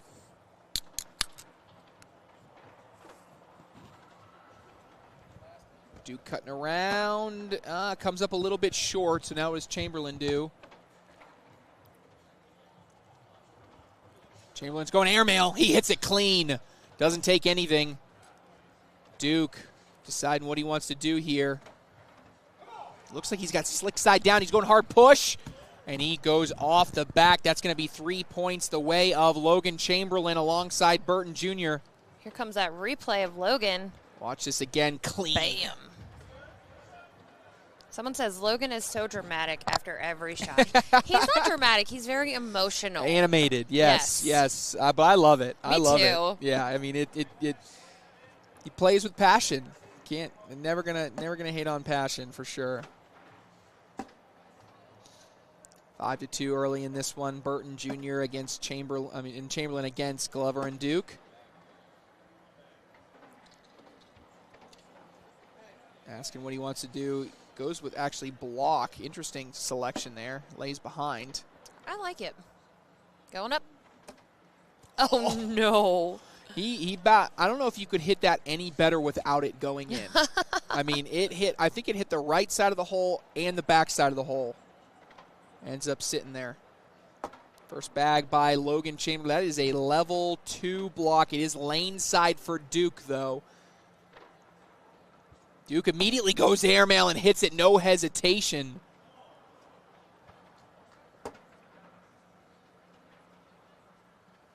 Another. Chamberlain trying to collect slick side. He bunches everything up, and does Duke try it again? Oh, he says, don't. Block it up. Yeah. No. Why would you go through it? You just hit 2 airmails in a row. Why would you go through it now? I don't know. I think the idea was by going through it, he's guaranteeing going in. I don't like it. I don't know if I love it either. Chamberlain goes through the center. You have to block or you have to go up right there. Make Logan do his own work. And Duke is stepping out here. It worked. Hey, okay. Look at that. Hey, so I think actually the logic there on the last bag is you step way out, take a harsher angle against the bumper bag on the left here. Here's the bag. We didn't know what was going to happen. Yeah. Nice shot. Nice shot there by Justin Duke. Trey, who is your favorite player of all time that's no longer a pro? Well, I mean, if I can't say my dad, I mean that's kind of a cheesy answer, but I think I do have 2. So there was my one suck-up answer. I'll give another suck-up answer and say James Baldwin's probably up there for me, but also one that not many people think of that it was absolutely far and away one of my favorites to watch no matter what. Let me guess. Give me some hints. Hints. That doesn't give it away. Won a world championship. Oh. Singles? I'm not going to tell you. Well, how am I going to guess? That's a pretty good hint. So that doesn't play anymore, so it's either got to be like Dale or Jordan? No. Well, for singles, it does. Emery? Nope. Won a world championship. Hayden? Philip Hayden. Good job. Thank Phillip you, chat. Hayden. Yes, Philip Hayden. Philip Hayden. As, Rocky. Rocky as well. Yeah. Rocky as well. Yeah, that's another good one. Yeah, Philip Hayden was always one of my favorites to watch. I just loved his, he was just always so candid. It was just like everything was so real and in the moment, and he was realistic and he was honest, right? I mean, it was just always fun to watch, and he was, one of my favorites certainly. Scott Lane, wow, that's chat pulling out Scott Lane. That's another good one. We talked about Scott yesterday, how he won a double world championship, or he played in a final or something. Yeah, Scott Lane played in the final of the singles world championship in the very first ACL singles world 2016? championship. Yep, against Dale Smith. Okay, that's what it was. Who's the best player this season in your opinion? I can't really. I mean, 1A, 1B for me. I mean, look at the rankings. To me, it's got to be Jeremiah Ellis, Gavin Cano. Yeah. I mean, it's tough for me to go with anything other than that. I mean. So, I mean, I'd probably say that. I mean, I've been really impressed with what I've seen so far from Eric Davis and Adam Hissner, a couple of players that have been pros for a very long time that have kind of made a bounce back and having really solid seasons. Danny Blanks, that's another one. Wow. He's from the Carolinas. He was a really good player as well. He's actually pro partners with my dad for a season. Nice collect there by Josh Glover. Needed it as Burton Jr. and Chamberlain have a nice 12-6 lead. I know. I can't believe that. I still can't believe that you weren't at the first World Championships. Yeah, I was not. I was not at the 2016. I made it to the 2017, so history lesson. 2016 first World Championships. There was a national in Norfolk, Virginia. Yes, back in 2017. That was my first ACL event that I went to. I played as a player. Terribly. I was also there. I played terribly. I played Crew Cup exceptionally. I was the best player on our Crew Cup team, by the way. Played Crew Cup, and then really enjoyed my experience. And then coming out of that had an ESPN3 broadcast. They were looking for people for a color commentator as they take a timeout here, talk about what they want to do. They were looking for a color commentator. I threw my name in the ring, had to send in a little audition tape, and did so, and got a call a few weeks later to go out to the Link Casino in Las Vegas.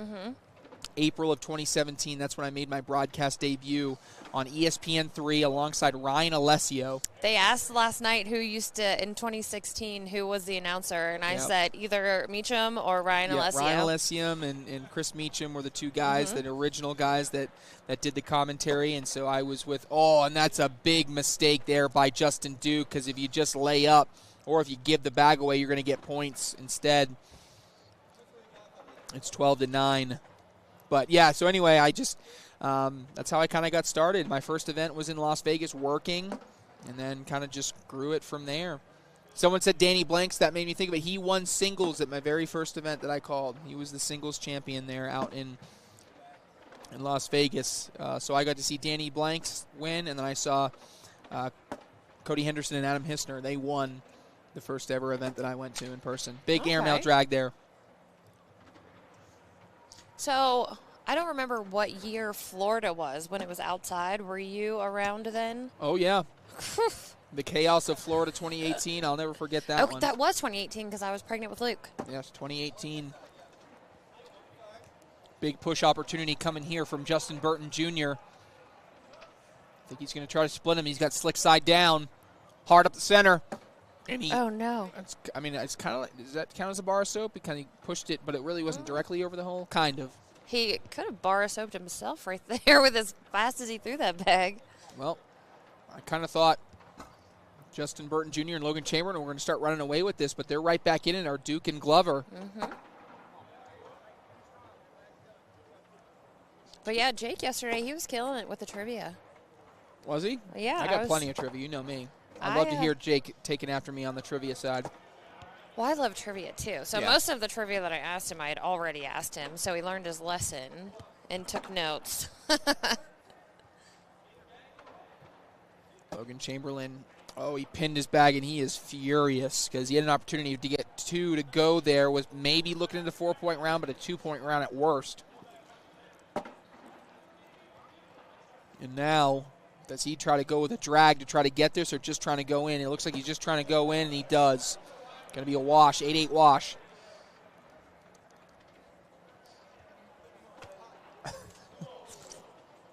Mason Trader will be here on this live stream coming up next. So if you want to watch that game, don't go anywhere. Mason Trader and Matt Wilson. Who's your favorite son, Wally or Jake? Who's my favorite son, Wally or Jake? Jake looks like he could be Trey's son. Kind of. Jake is more well-behaved. I mean, if you had a kid when you were like 7, how old are you? I'm 30. So, yeah, when you were 7, you would have had to have a kid. Is he 23? Yeah. So 7 years old, have a child? Yes. I always get weird, comments on how old people think I am. Some people always think I'm like, I've had some people like, oh, yeah, that guy's like 38. And I'm like, well, thank you. I feel like crap now. And some people are like, you're 26, whatever. It's not, you don't look that old. You just act that old. I think that's a compliment, so I'm going to take it. So thank you. No, I mean, like, when people in this environment think of you, you're like, you're up here. Yeah, I get it. Yeah, I get it. I've been around. Yeah, you've been around a long time. When I've been around the league for 7 years, I had to start when I was 23. Yeah. Right. So I mean, I was young when I first got involved with the league. All right, jumping in here. Someone said, Angel says, what's the one thing you'd take the ACL to the next level? We have to take the next step on making our events spectator-friendly, and we're working on that. But we need high-energy, high-level broadcast, both from a spectator and from a broadcast perspective. So a lot of the changes that we'll make from next year are going to address that and take goals at attacking that. I think we've done some good things with our broadcast court, the LED signage, the DJ, MC, things of that nature, trying to take that next level, but we still got a ways to go. But that'll be the single and big push right there by Logan Chamberlain, just splitting and pushing right there. Love that shot. Big 16-11 lead now. Watch it again right there. But, yeah, going back to that, we absolutely have to elevate Cornhole into being something that people want to come and buy a ticket to come watch. And whether that means elevating the broadcast experience, adding additional things on top of our events to make them more spectator-friendly, but that's going to be the single biggest goal for us, at least from an event perspective. I think there's a lot of things that we're trying to focus on, like international growth, high school, college. I'm very heavily involved in all of those things and really looking to help elevate those. But if you're trying to narrow it to one specific thing that can apply across the board, I think that's got to be it.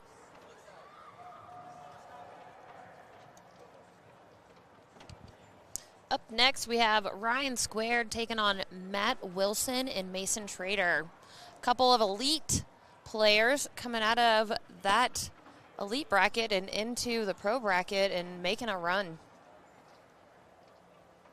Making a run there. They said they want you to throw free bags into the crowd. Yeah, I mean, hey, look, giveaways are absolutely part of it. We actually built that into. I mean, if you've been to an ESPN broadcast so far this season, which we've only had two, or we only had two broadcasts this season, so you may not have been there yet. But we got things like the corn nuts cannon. We literally fire corn nuts into the crowd. Literally with a cannon. It's amazing. It's fun to shoot that thing. It is so much fun to shoot that thing. Me and Victoria were out back in New Orleans shooting it. Yeah, exactly. So things like that, like it's all baby steps. It's not going to happen overnight, but that is a big win there for Logan Chamberlain and Justin Burton Jr.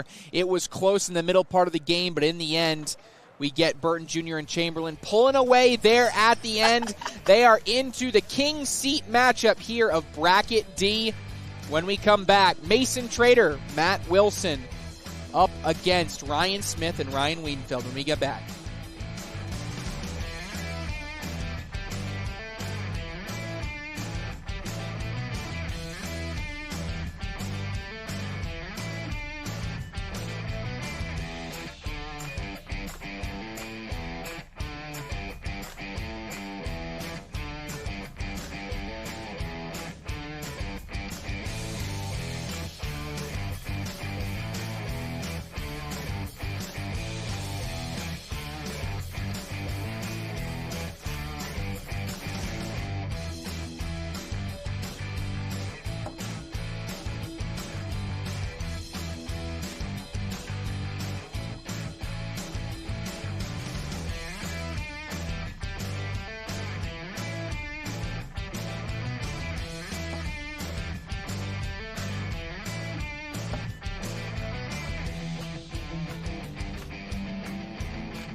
All right, Cornhole fans, welcome back here inside the Future Legends Dome here in Windsor, Colorado. We have our last winner's bracket semifinal to bring you, and then it's all king seats from there. And this is an interesting one. You have a team that made it all the way to the national doubles final in the last event, a team that everybody expects to be there right at the end. Ryan Smith and Ryan Wiedenfeld, top 10 team last season. No surprise to see them towards the end this season. But then you got the unlikely duo of Mason Trader and Matt Wilson, a pair of elite players teaming up, and they're going to have an opportunity here to make a name for themselves. And now Allison has ran away, so I am going to try to push a button, and I don't know if I'm going to do this right, guys. I didn't do that right.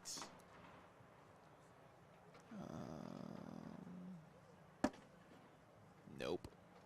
Now I'm just really screwing up, guys.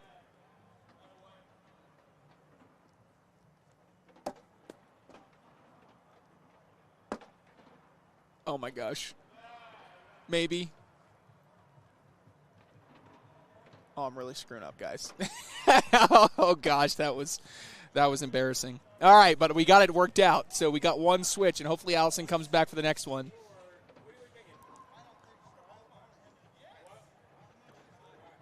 Ryan Wiedenfeld going to go with airmail. He says he wants to shoot it high. He's up. Oh, and he just rims out. Matt Wilson, they call him the Janitor. It's his nickname. If you're not following on TikTok, he's a pretty funny follow on TikTok. The Janitor from Rock Hill, South Carolina, plays at the HQ every week. He's off the back there. It's going to be a lead there. Oh, my gosh. Guys, I got to do this again. Oh, man. You guys are going to judge me so hard. Please don't. Oh, wait. Oh, man.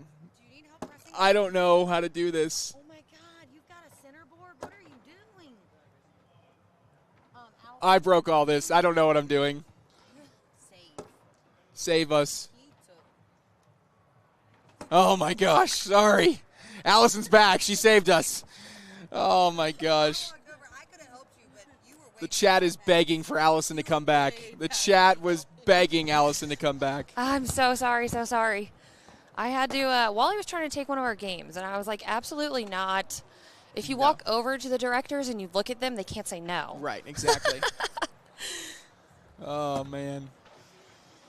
It goes to show you guys, I used to run this live stream court by myself. I used to push all the buttons. I used to do other things. What Chase, Corey, Allison, Wally, and Jake have done to this court is, one, bring it to the next level and make it amazing, but they have assuredly made it so I have absolutely no idea what I'm doing and make me look like a complete buffoon over here trying to just switch the cameras. Oh, man. But away we go, and Ryan Smith and Ryan Wiedenfeld kind of showcasing why they're one of the best teams in the world against an elite pair of players. The amateurs doing their best to kind of hang in there, and that's a nice little roll drag there by Matt Wilson.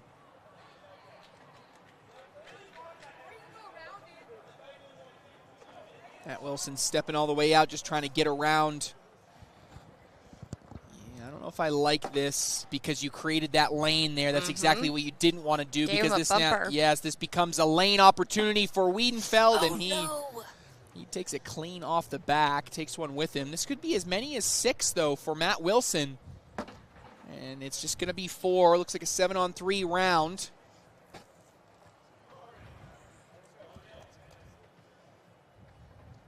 Yeah, I guess it would have been helpful if I would have told you what buttons to push. What is before it? Okay, so is it the ATEM? All right. So the ATEM will switch the player cam back and forth. Okay. And then this and this are just That board takes cams. the board. Okay, so yeah, I was pushing the ones below it. All right, Yeah, so take it chat, off. don't worry. If Allison goes away for the next 45 minutes, I will be able to somewhat look like I know what I'm doing. As long as we don't have to take any commercial breaks, I'll be fine. Those are easy, too. Just Nope, don't even. I don't even want to know It now. says send to break. The button says send to break back to live. Oh, love it. Ryan Smith going in there, and there he is. Say, look, watch. Take the board off. switch the player cam, bring and the then board on. put the other board on. Like it. I was hitting the one with the go to middle, and it was breaking Yeah. everything. And Yeah, I don't mess with those either. yeah, that was. There's a lot going on without touching all of the other ones. Matt Wilson does not have a pro jersey on. He has an elite jersey on. So on his jersey, it says ACL Elite. ACL On the side. Elite. Yep. And on the chest, it says ACL Elite instead of the ACL Pro logo. They're similar design, and they're the exact same design, just mix out those. If you look down the side as well, it says ACL Elite. So everywhere it would say ACL Pro actually says ACL Elite. Working towards next year. That's another fun thing that we're doing next year that I'm teasing is new jerseys. Ooh, I love that. So we've kind of had the same style for about 3 years now, so it's about time to get a little bit of a refresh. And I liked it before these jerseys, yes, though. I know. liked We're that. getting closer to We're going. getting closer. We're not going to be able to fully do what we did before because that one we just kind of let pros do whatever they wanted and make do whatever. But we're going to be in a better spot next year. I think we got some exciting things coming on the jersey front. We finally have a good manufacturer that's reliable and also easy to work with, and it's great. Yeah, my pro jersey was pink and purple. The year that That's Courtney and I played together. What's the tugboat button? Someone says. That's the other truck that does that. Oh, bag off the back by Trader, and this could be trouble. They had just clawed all the way back to make it 11-9, but right now this is set up for a big round. And right now, I can't believe I'm saying it, but you can't be off the board. And, man, this could be a 9-point round to put Ryan Smith and Ryan Wiedenfeld on 20. And he's off to the left. At least lets Trader off the hook a little bit, but it's still going to be 18-9. Who is that? That's got to be Dean Norton, Yeah, if I recognize that. Ooh, that game over there on Court 1 on ESPN Plus, 17-12. And who are they playing? Oh, Fish and Gavin. Fisher and Gavin. And now 17-14. So Norton and Gilbert hanging around.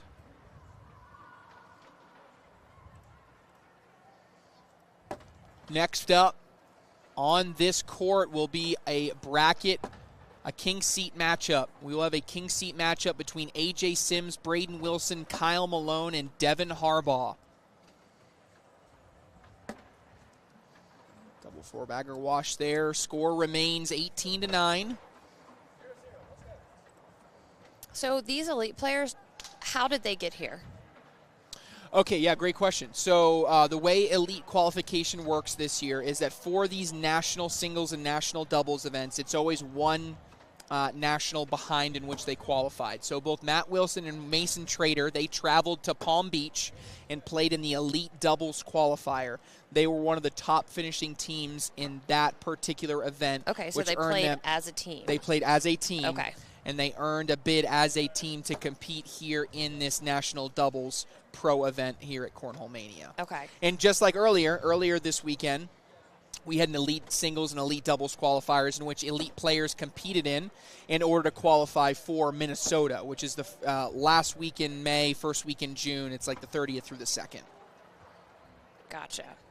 Because I know last year, wasn't it, they did elite PDC singles, and then they had to pair up from there? Correct, yeah. And we got some feedback that they didn't love doing that. And Okay. They wanted to play as a doubles team. And, you know, not knowing that you travel all the way somewhere and not know if you're going to play in the pro bracket was tough sometimes. So the idea was give them an opportunity for things to play and then know in advance that they're traveling somewhere to compete in a pro bracket. Okay. 18-14, they're hanging around. They are. Again, this is for an opportunity to get into the king seat. Winner of this takes on Dylan Turpin and Cameron Kingfisher in the king seat of bracket A. Beautiful block right there from Wilson. Wiedenfeld goes for a roll. A little lane has been created. Slick side down for Wilson. He's going up the center. He gets them all. Wow, look at that. Goodness gracious, that was disgusting. I didn't think he had any chance to collect that. Right? Woo! Here's that replay. How about this? See this one more time. I didn't even. It's not on his side. How does he do that? Makes it look easy. That was ridiculous.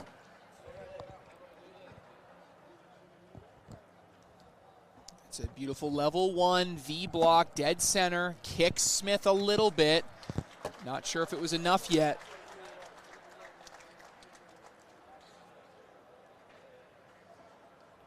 I think Fisher, Hamilton, and Gavin Cano just won over there. Yes, they did. So they advanced to the king seat to take on Justin Burton Jr. and Logan Chamberlain. Ooh, okay. That's a big one. They're going to take a timeout here, talk about it. See if we can hear anything. Look, look at Ryan, right in the camera. Doesn't know it.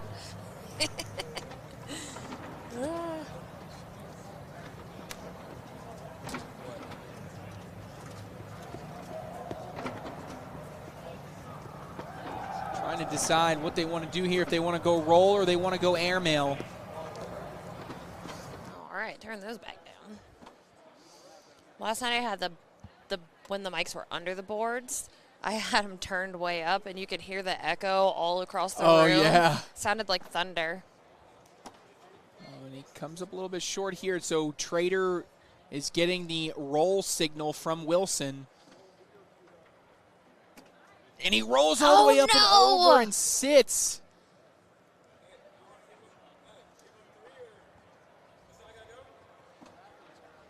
Look at him. He said, Yeah, it Wilson is. says, yes, it's going Yes. to go. Yes, it's going to go. And Wiedenfeld says, no, it's not. This is a big bag. This could be 4 points. We could have a tie game if this falls. Ah! Ooh. That barely hangs up, and now it's 18-16. Man, this got interesting real quick.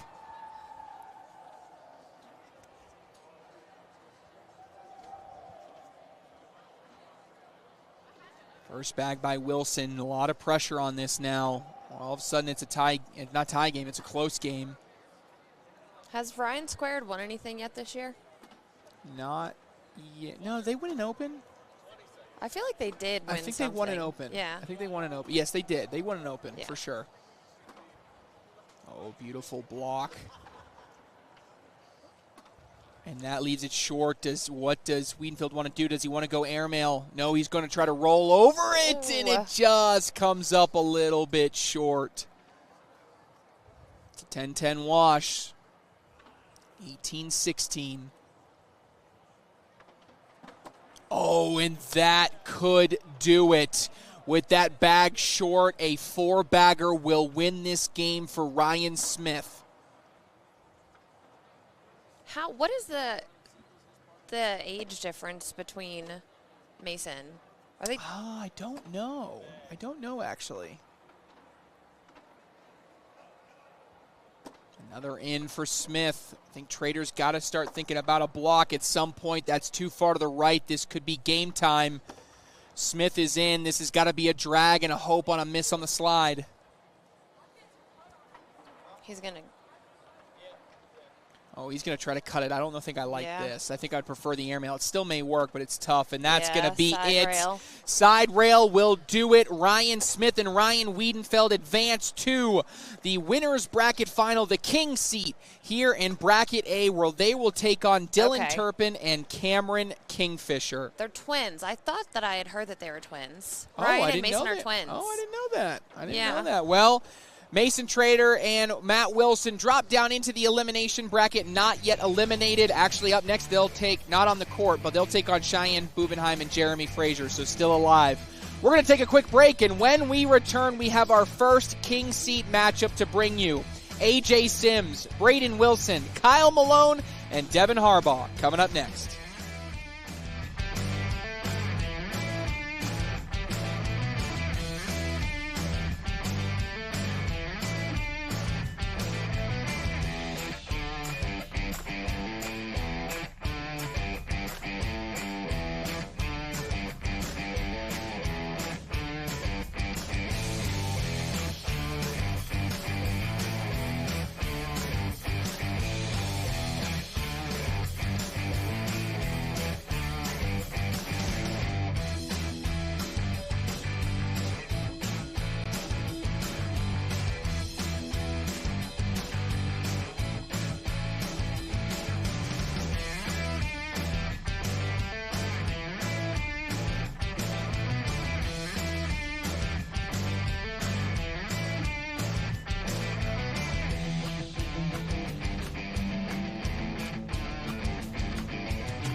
Welcome back here.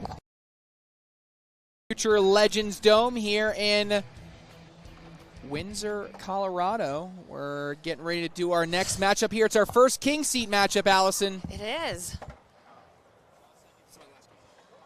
We got Devin Harbaugh and Kyle Malone taking on AJ Sims and Braden Wilson. And this is also my last game with you. Boo. If the chat, I know you're going to be sad or you're going to fake sadness for me, but this will be my last game as the professor, Anthony Ione. I finished out singles yesterday. He's going to finish out doubles here today with you guys. So he's not going to want to talk about liquor shots. He's not going to ask trivia questions. I know. No trivia. No. I love Anthony. Yep. He's just very ESPN plus for me. Yes, he is. But so first King Seat matchup. Let's do. We're early in this one, so let's go through brackets and let you go where everything is. So this, let's look at bracket A first. Next up, after this game here on Court 1 is going to be Dylan Turpin, Cameron Kingfisher, Ryan Smith, and Ryan Wiedenfeld. That is the King Seat of bracket A. Only 4 teams remaining in the elimination bracket of bracket A. Bubenheim and Frazier, Wilson and Trader, Rawls and Kingsbury, Ellis and Hart.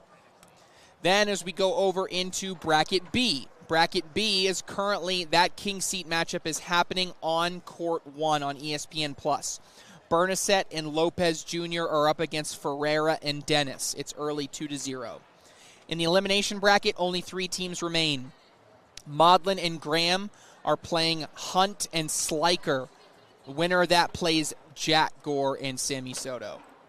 Into bracket C, the King Seat matchup is right before you. Okay? But only 2 teams remain in the elimination bracket here in bracket C. Brett Guy and Matt Guy are currently leading Derek Holland and Alex Rawls 16-10. The winner of that game plays the loser of this one in the elimination bracket final. And then finally, in bracket D, next up on deck for Court 1 on ESPN Plus is Justin Burton Jr. and Logan Chamberlain against Fisher Hamilton and Gavin Cano. Only 3 teams remain in the elimination bracket.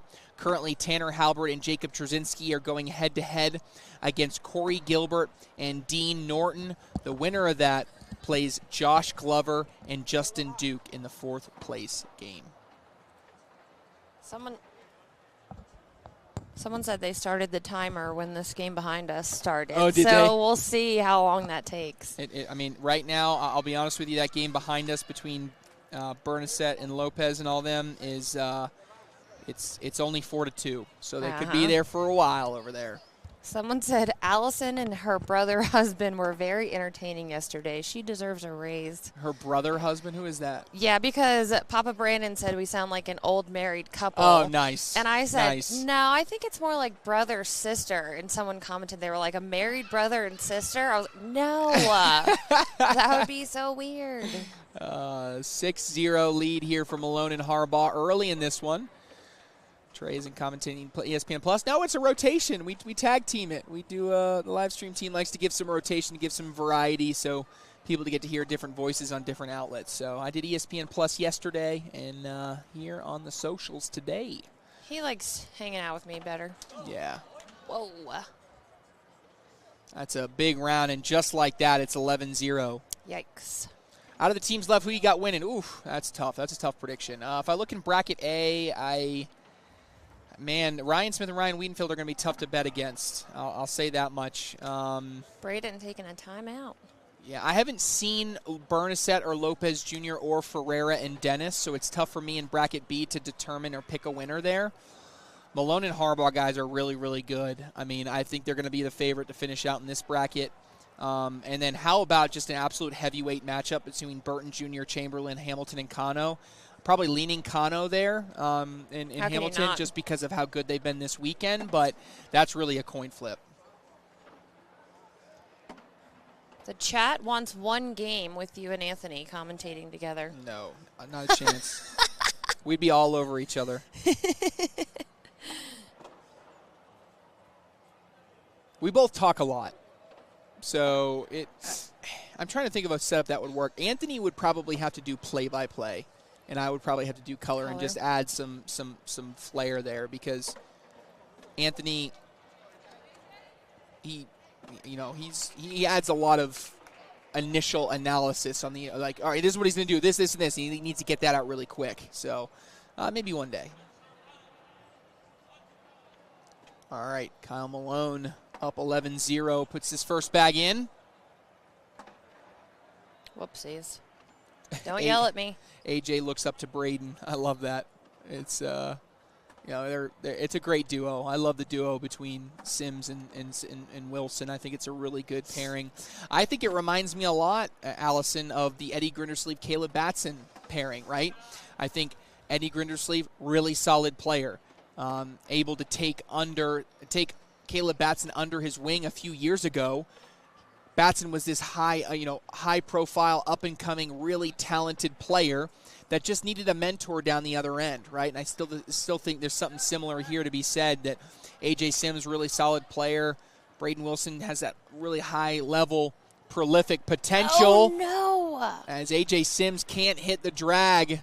How does that happen? Just sticks there on the backside of the hole. And so, maybe the future is really, really bright for Wilson and Sims, and maybe Braden Wilson can learn a lot from A.J. Sims, just about, literally becoming an adult. Yeah. I mean, and the kid is still just 12 years old. He's got a ways before that, but still. Let's be honest. This 12-year-old that we're watching right now is more of an adult than a bit of the field out here. Yeah, absolutely. And with that bag off to the side, Braden Wilson feeling like desperation mode, down 13-0. This is a significant attempt at a push here.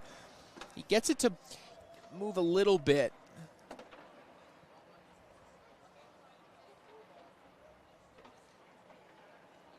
Braden Wilson, oh man, he's just chipping away at bringing that bag closer. Really, really impressive job there by Braden Wilson.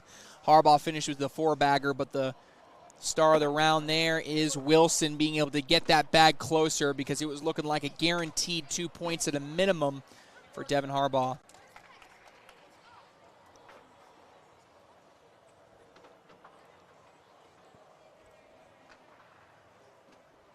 Ferreira and Dennis in that King Seat matchup up 7-2.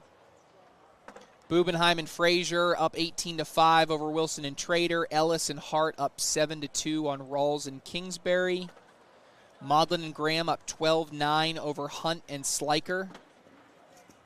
Brett and Matt Guy have finished off Derek Holland and Alex Rawls. So the loser of this game here on Court 2 will play Brett and Matt Guy in the elimination bracket final of bracket C. Is it already up there? Are they waiting, or? Yeah, they're waiting. What? Which is crazy. The loser's bracket caught up with the winner's bracket here in this bracket. Never happens. Never happens. Corey Gilbert and Dean Norton are up 10-6 over Tanner Halbert and Jacob Trzynski.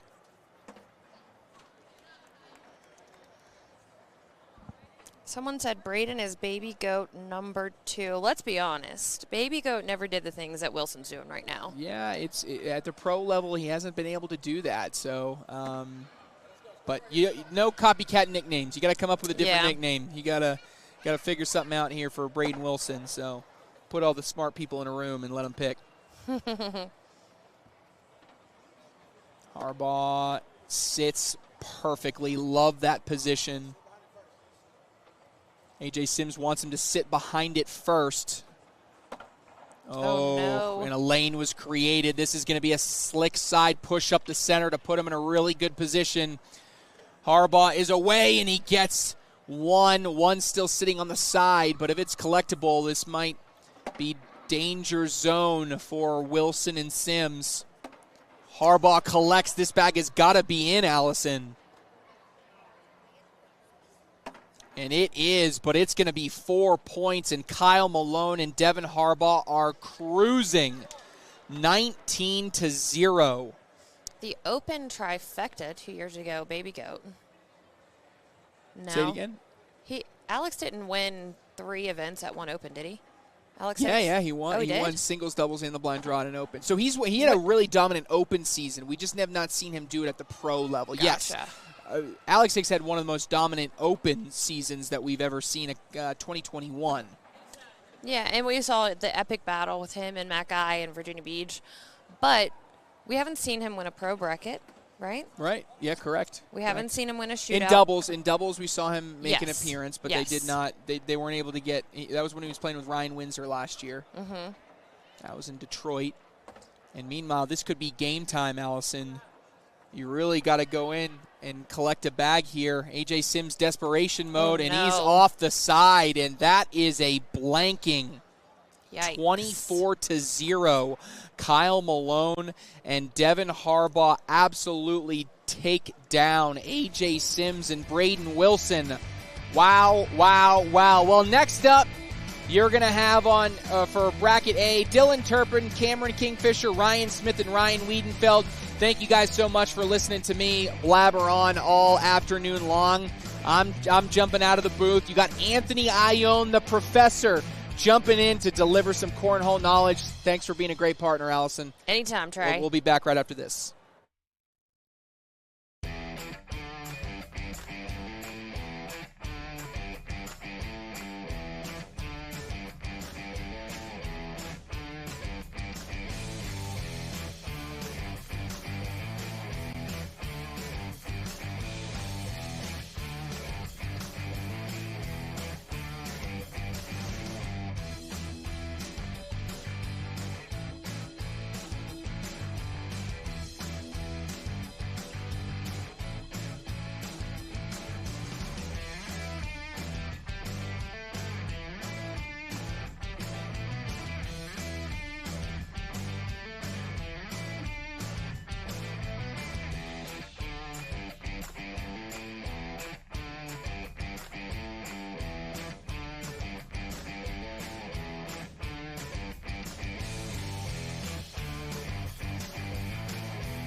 What's up, Cornhole Nation? Welcome back to some doubles action here in Windsor, Colorado. We're going to be moving over to Bracket A at this point. I'm going to be subbing in for the one, the only Trey Ryder. I'm going to do my best to fill those big shoes. He's a legend here in the game. So looking up here on the court, we're going to have the Ryans, Ryan Smith and Ryan Wiedenfeld, taking on Dylan Turpin and Cameron Kingfisher, making a deep run here at the National. Got a good look at them a little bit earlier.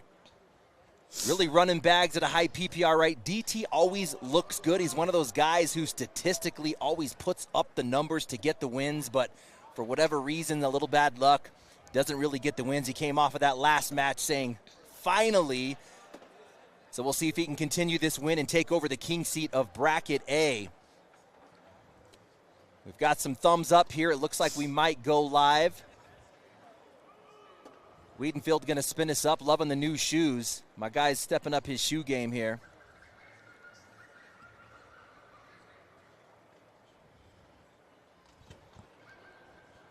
A little bit of a bag change between that last bag. I was talking to Ryan Smith right before the match saying, you know what, we grabbed Donovan Cisnelli's bags, and he was like, you know what, these are just too slow for us. I want to be able to run the bags. I want to be able to let Wiedenfield create on his side, so they are doing a bit of a bag change here coming into this king seat match. Gotcha. All right, I'm back. Had to find What's us up? a match after this one. That last one went pretty quick, so I didn't get to look at anything. So you got us another one lined up already? Well, yeah. Are we sharing, or is it a secret? Let me switch these cameras. Let's see. What are they sending? It's going to be AJ Sims and Braden back up, taking on the guys. Oh, let's go. Let's go.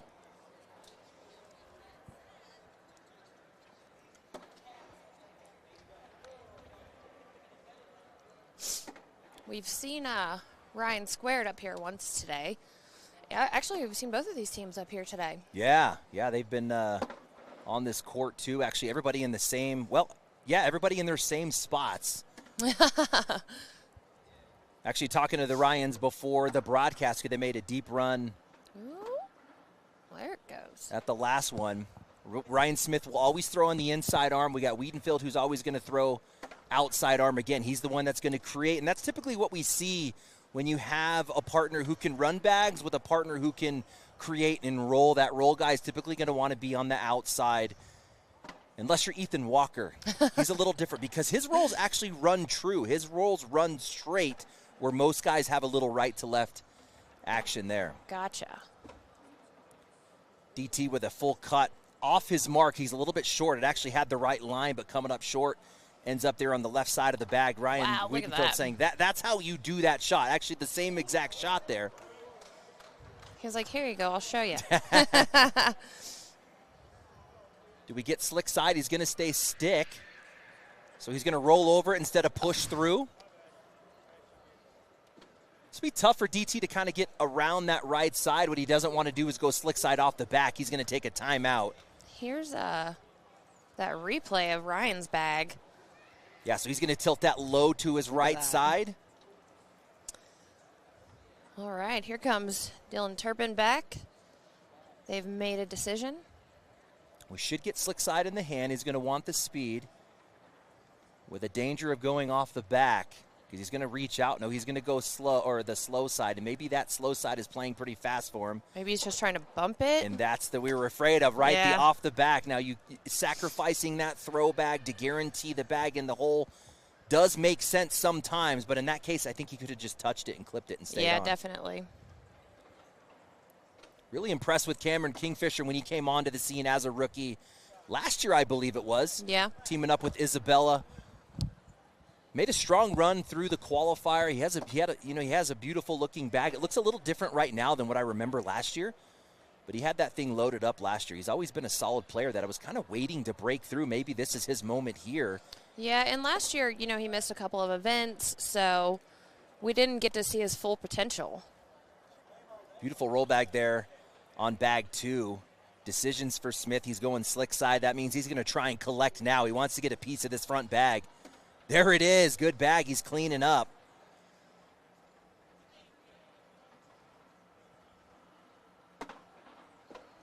Sneaks in there, leaves Ryan's slick side bag hanging in the hole. Yeah, those are the little subtleties at this level where most of us would have taken that bag with us. He's right. like, I could sleep into that 3 o'clock and leave that. He missed that block that he was trying to lay.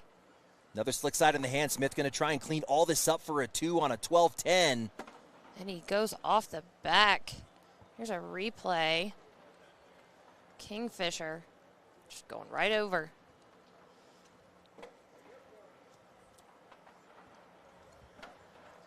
Lead bag moving over there to DT.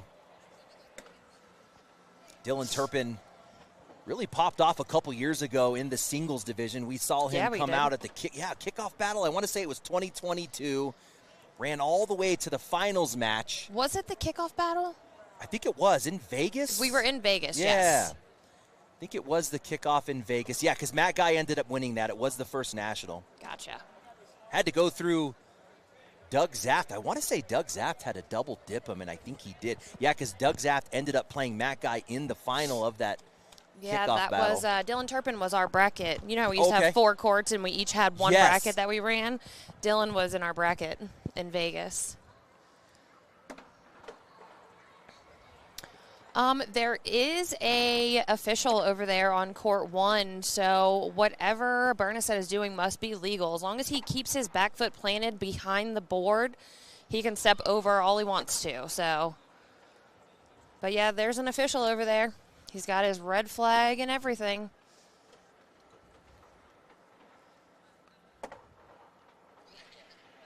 Ryan Smith to finish up here on bag 4 and sit 12.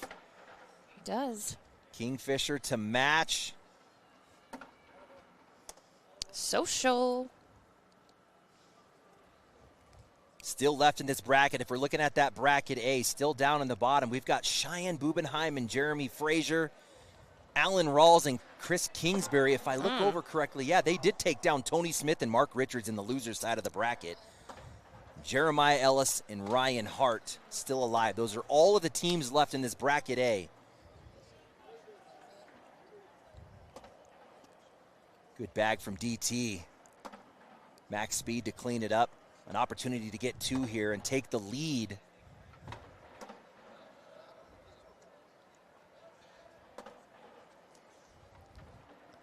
DT, one of those players too, and we saw a trend of that players. Have you seen that with them going out and getting their own, shelter or some type of a tough shed, where they. Yeah. So Dylan Turpin, one of those guys who had a building built in his backyard. Yeah, I think Jake Horley by us. Yes, did Corley that. doing it. Yeah. Jamie Graham was doing that for a while. A lot of players taking that next step and saying, "Hey, I need to dedicate some space." You have to at this level. Have to. I mean, look at James Baldwin, the guy. He's running a business, working full time. He would come out here and still compete off of minimal practice time, but he would play maybe once a week. Yeah, and he still comes out here and he looks great. But the game is really starting to pull away, and those guys who are able to dedicate their time really have an advantage. Absolutely. Of That's leveling why up. these kids are so good. Facts. Nothing but time to throw bags. Facts. I would love nothing more than to see a James Baldwin and a Tanner Halbert, these guys be able to dedicate like these young players, and then see that these OGs kind of come back and really. Which we're kind of seeing with Adam Hissner this year. Oh man, isn't that right? We're seeing a turnaround from Eric Davis, which he's always been he's always been making his way up, but we haven't seen quite enough for me of him. I love watching Eric play. For sure. So we're seeing a little bit more of the OGs making their way back in. Cody Hissner making a great run in Vegas. Yes. I mean, not in Vegas, in Florida. Yes. Yeah, I think Jamie Graham, guys like Jamie Graham really holding it down for the OGs right now. Yeah. Good replace there from DT. That is the by-the-book shot. That's a tough spot. He's going to have to go up, and he gets it. Roll coming from Wiedenfeld. Oh, doesn't make it over. 2 in a row for Turpin. He's in position to score. Bag 4 coming out. Got him. Turpin to get points here. Come on. A little air show there. Let's go. I love that.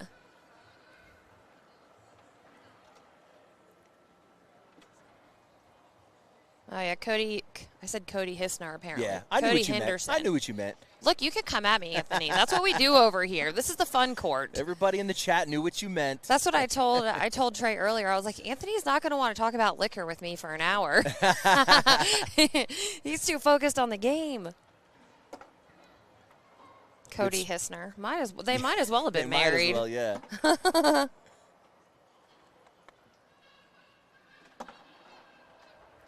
Smith counting 2 points here if he can finish off.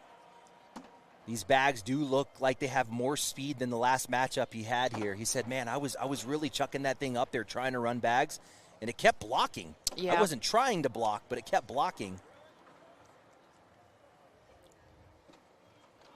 2 on 5. Down 1 point here.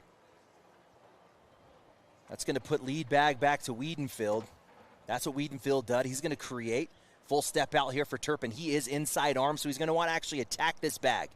He wants to make contact with the bag. It's going to gear around the left side. Oh, no. That's twice we've seen Turpin off the back, trying to control that speed.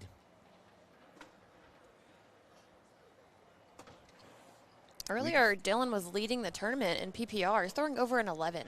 That's what I'm saying. This tournament. guy's a stat machine. Yeah. And it's like, but you look at the win-loss column, and it's like, man, he's throwing more win stats. It's just not getting the result. Push coming here from Wiedenfield, slick side, and he's going to get it. Turpin wants that. He's going to go try and rescue that. With Wiedenfield's bag on the back, it does act as like a little bit of a, like a backboard, if you will. A little ballerina bag into the hole. 3 points. 2 shots at the rescue off the right or left side to get 2 points. Didn't get it. No change in the score. That's going to keep lead bag over here to Ryan Smith. I must have missed a bag somewhere.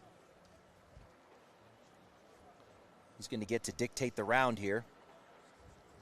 Maybe that bag off the back. I think he had that one bag. Yeah, I saw the one that Dylan threw off. I didn't see Ryan's.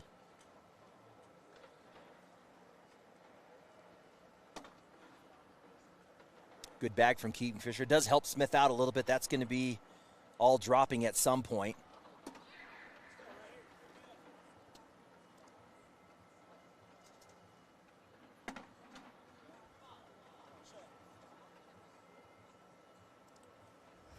Goes to show how wonky your bag can be throwing Wizard L's, and it'll still go in.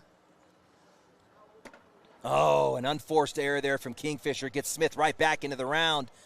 Does he chase it? He's going to stay tight to the board. He's going to finish off with a 10. Here's one of those where let me just get my 10 and get out of here. I like that call. Gavin Cano was watching the match right before this. He kept chasing that bag, and he was hit 100%. He was collecting that bag. I was like, this guy is next level. He had a grudge. He had to get it. All right, let's look at the PPRs. Ryan Smith throwing a 10-8-3. That's what he does. Wiedenfeld throwing a 9. Turpin throwing a 9-3-3. And Kingfisher throwing a 10.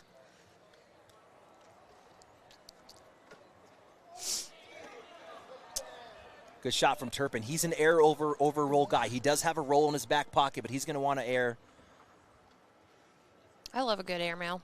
Facts. Nice air there show. He is. He's showing I can roll and air, and that was a good situation where he didn't want to grab on the front side. Sets up the cleanup.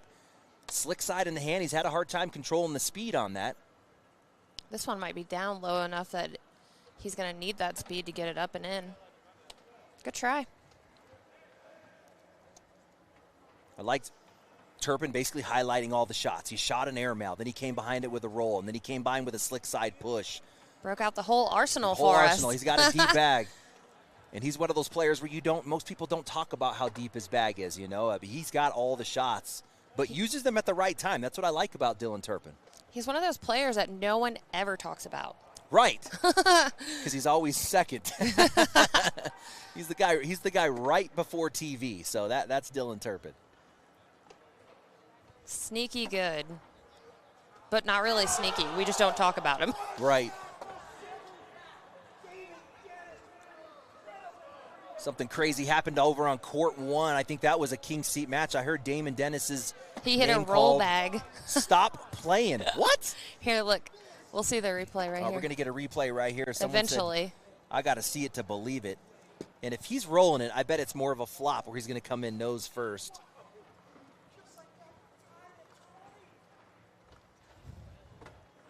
$13-10 over here. He's going to take 50 seconds to throw his bag. That's just what he does. Oh, we don't get to see it. They'll probably play the replay right here. Little short there for Wiedenfield. Come on, truck. Here we go. Oh, he did roll over, and it was a flop bag, so he came in nose first. That's your difference between a roll and a flop. That flop, you're going to come in nose down, kind of wedge and roll that way. Yeah, we're here commentating on court 2, but we're also watching court 1 at the same time.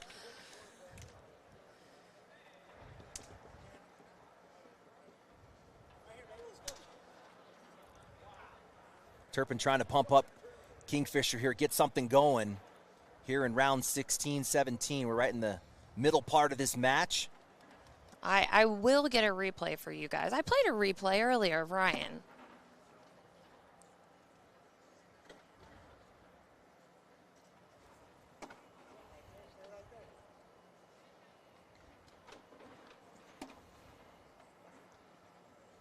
In the bottom side of that bracket, we did finish off that match with Alan Rawls and Chris Kingsbury versus Jeremiah Ellis and Ryan Hart. It's Ellis and Hart that get the win. They're going to move on to play Bubenheim and Frazier. I want to watch that game. Those are going to be the final 4 teams in this bracket A. The 2 teams you see here and the 2 teams that I mentioned. Those are your last 4. Oh. I can't play the replay of Damon Dennis. I don't have access to what they're doing over there.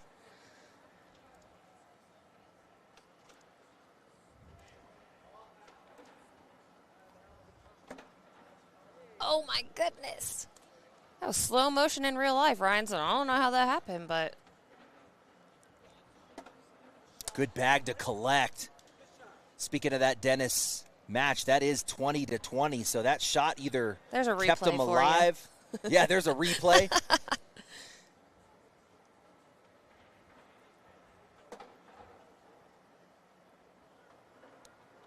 me see if they'll hold that game.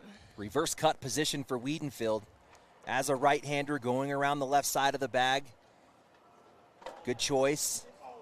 He doesn't like it, but it's going to force Turpin to hit the airmail.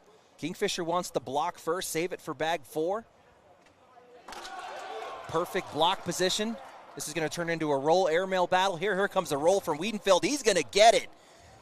Turpin to match with the airmail. Ooh, that game already started. Cheyenne's game's already underway. Does he get the drag? He gets nothing. He's going to take a timeout because we've got a push opportunity. We've got a roll opportunity. Let's see what let's hit us with the mics. We want to hear this conversation. I gotcha. Oh, you do? I was joking. Yeah. No. I Hear me out. If you go, I almost want to say slick side, but if you go short airmail, like line drive almost, I think you can get those.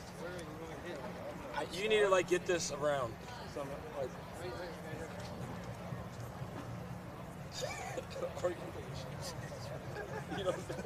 you don't think so? They said Damon scored 7 to tie it at 20. I mean, I think you can at least get those. I think you can at least get these 2 in. You know what I mean? Just, hey, look, just stay to the inside. Yeah. All right, if we're hearing that correctly, the call is going to be a step out short airmail. Oh, no, we got slick side in the hand, so he's going to come through pretty hot here. He's going to blow it up. Oh, that's exactly what he drew up. The crazy part is the throwback stays on the board. He gets that extra bonus point. Is that game? Watch this replay. Look at this. Bam. Oh, my gosh, a 7-point shot for Wiedenfield. Are you serious? They're going to take the king seat here in bracket A, waiting for Cheyenne Bubenheim and Jeremy Frazier or Ellis and Hart. We'll be back here in a moment.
All right, we're going to keep the party going here in doubles in Windsor, Colorado. You can see your next matchup here. Let's get a peek at this bracket. This is going to be coming out of bracket C. This is your losers final here in bracket C. So we're down to the final 3 teams. Sitting in the king seat, Kyle Malone and Devin Harbaugh. And then we're going to get a little AJ Sims, Braden Wilson versus the guys here. They just fired up the match, sitting at zeros. This is round 1. Step out, trying to collect here on the right side for Sims, and he gets a piece. That's going to save 2 points here in round 1, trying to come out of this one with a 10-12. Yes, sir. We just talked about Dylan Turpin and how he's a stat monster. AJ Sims the same for me. He's a guy that just throws at a high PPR rate. Yeah. His DPR looks good, but when you look at the wins losses, for whatever reason, they just don't reflect in that category.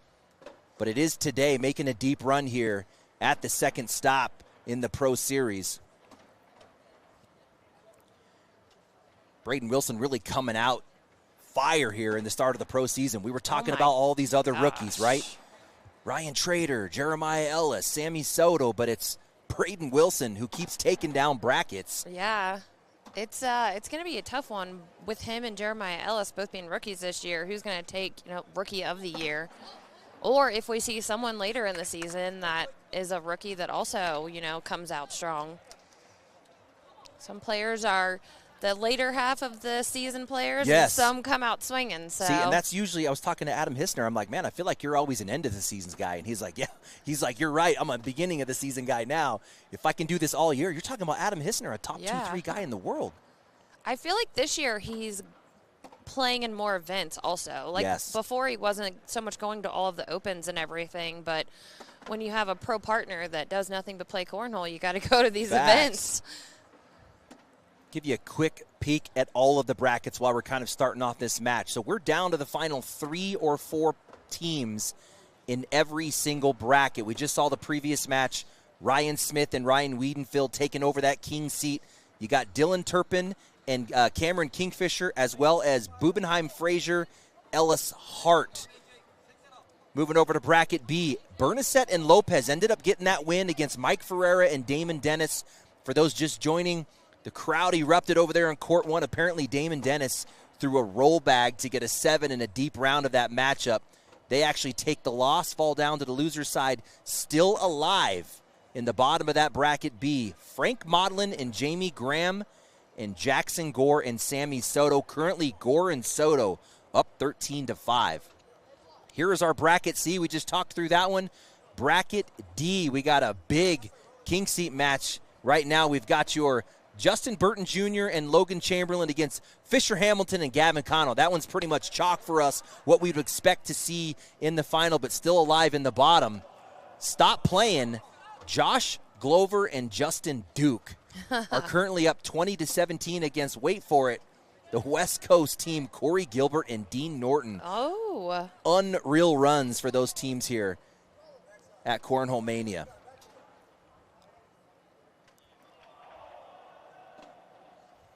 Might get it cut in for the right side or a roll here out of Braden Wilson. No, he's going to go over the top. He peels one off the back. No harm, no foul. Same as boarding it in that case.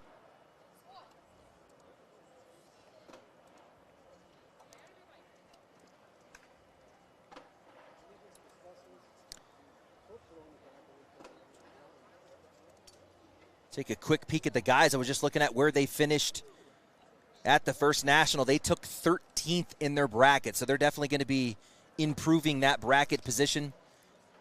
Every team is going to be able to drop their worst performance, so you're going to look at all 4 of your nationals, and you're going to take your top 3. So in this case, the guys looking to improve on that 13th place bracket finish at national number 1. Yep. 3 nationals and 1 shootout this year count for points. Same case for AJ Sims and Braden Wilson. They finished a little bit better, 9th in their bracket. So they're going to be looking at improving here at national number 2 as well.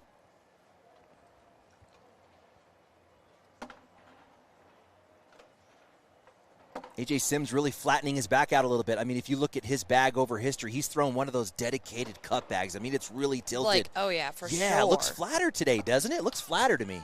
I don't know. I haven't been watching the flight. I've been just looking at the screen Looking at over here. screens. Someone's got to look at the chat, you know? I usually don't. I like to, I usually move everything so I can see the boards because I like to watch it like that. But there's been a few times where I didn't switch the cameras today and the chat gets really angry. Yeah, you got a lot of buttons to deal with here. Matt Guy having a good weekend so far. I mean, he made it to the championship match in singles against Jamie Graham last night. He gets the first scoop. Saw my first broke bag in the middle of a match. He had to change bags mid-match. I've never seen that either on this level. Unbelievable. They were actually he was throwing these blue fire bags, had to switch to these greens, and it was Brett Guy who comes running into the building. Matt Guy gets on the phone. He's like, yo, I need those green bags stat. You see Brett Guy come running. This building's big, too. So we're watching him run from a quarter of a mile away. Right. I know. Yesterday in here, with the wind blowing, the lights shaking. It messes with your eyes. Oh, my gosh. And, I have one right above my head. I was like, I don't know. It's better not fall right now. Yeah, I don't know if this is a good thing. But we have a camera up here so you could see, so everyone saw all the lights going crazy. Not so windy here today.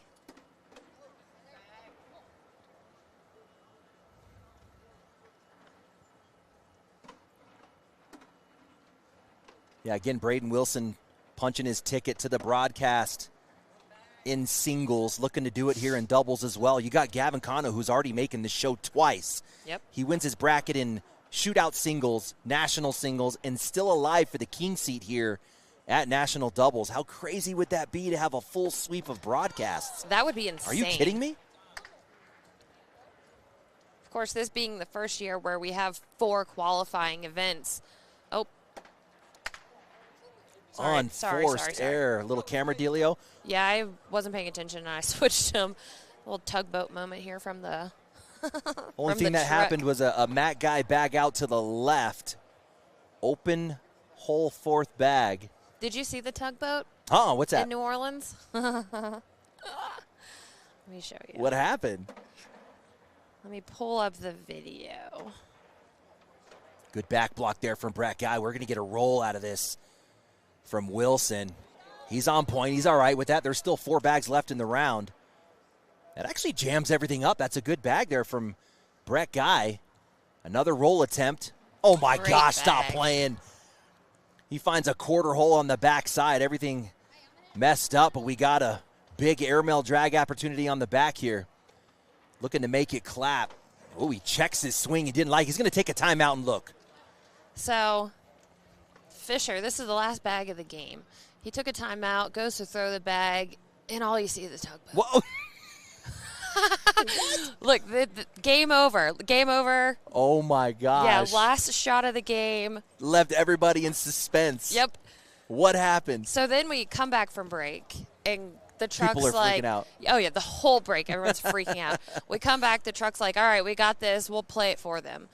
So we go through the whole timeout, everything, and I was like, all right, here's what you didn't get to see. And they show Fisher, and he goes to throw the bag.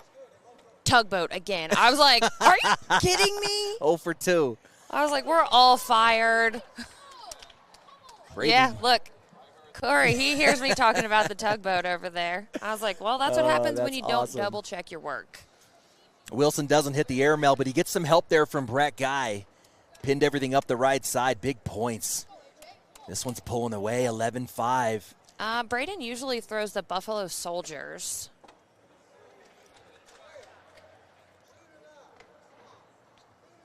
Matt Guy looking over to Brett Guy, trying to get him going here. He's saying clean it up. I like that A.J. Sims threw that first bag out to the right. You didn't see anything change in his facial expressions. You just stayed locked into the hole. Let me forget that miss. I got this 11-5 bag. I need to focus on the next bag.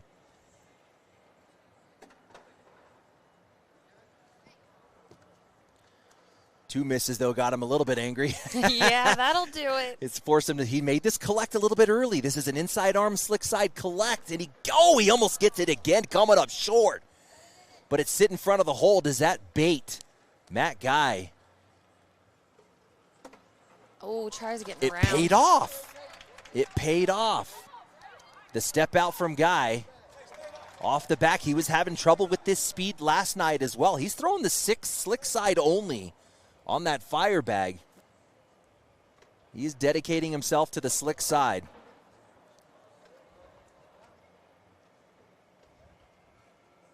Brett Guy pretty much locked in body language-wise, not getting much out of him.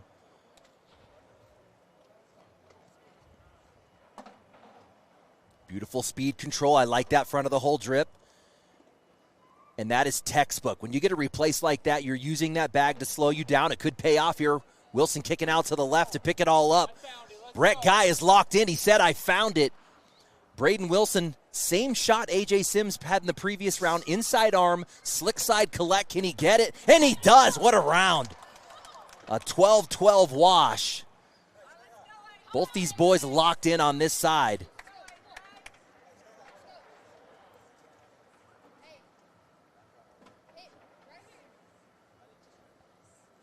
He's telling Sims to hit a little bit lower on the board.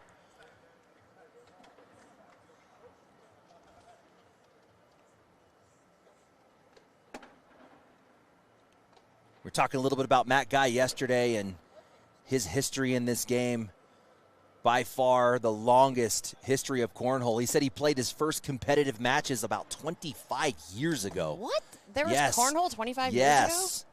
Said he was driving a truck, saw a bulletin on the side of the street about advertising a cornhole match. He said, I went and showed up to it. It was 25 years ago when he competed in that.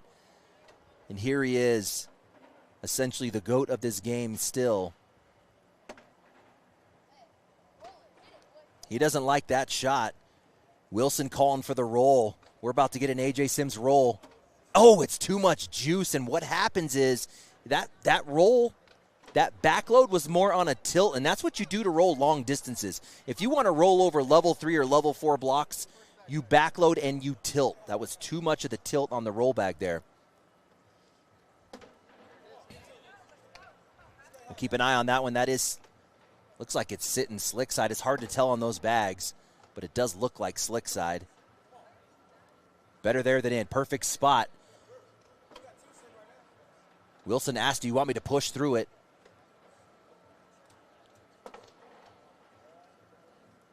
Can Brett Guy get all of it here? That's going to be a tough collect off the right side. Does he chase? Doesn't matter anymore. It's pinned. We're going to get a get around over the left side. Good speed. Do we get the drip? Nothing goes.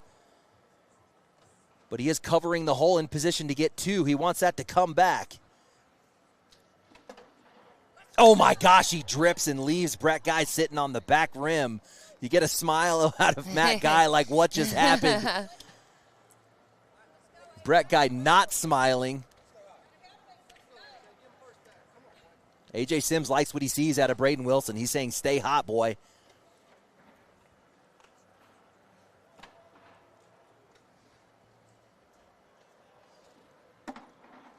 Look at Matt Guy with a level 1 block. Are you serious?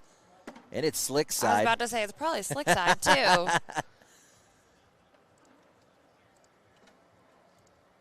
This didn't work last time. That step out ran off the left side. It does this time. A.J. Sims looking to just get everything up in the hole, and he's good with that.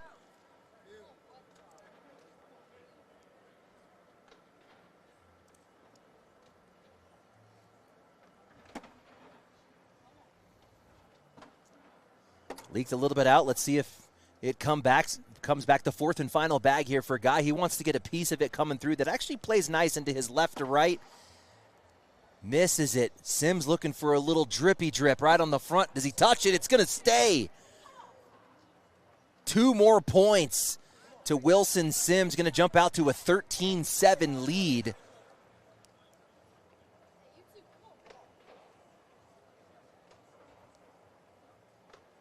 We got an update in the bottom side of this Well, this would be bracket A. We were talking about the match between Ellison Hart and Bubenheim Fraser. Ellison Hart get that one 22-16. So your losers final will be Ellis Hart versus Turpin Kingfisher.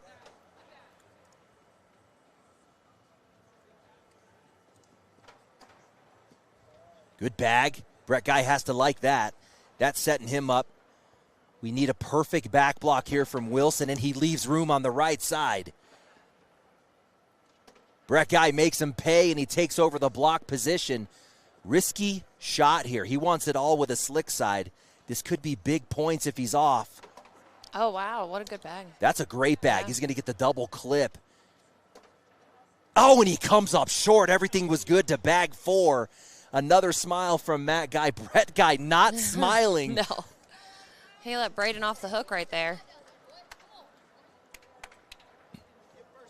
Quick update in bracket B. Maudlin and Graham coming back. Let's see if I can see. Yeah, they were down 13-5. They have taken the lead 18-17 against Jackson Gore and Sammy Soto. That would be an amazing run for Maudlin Graham. It would be.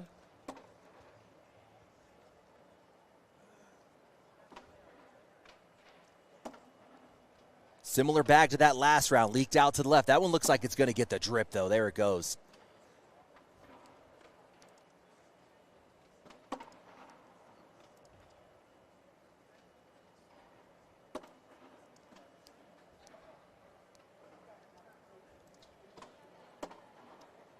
Finished up, we'll give you a quick update over in bracket D. We had those 2 unexpected teams making a deep run. It was Glover and Duke against Gilbert and Norton. Josh Glover and Justin Duke getting the win, 22-17.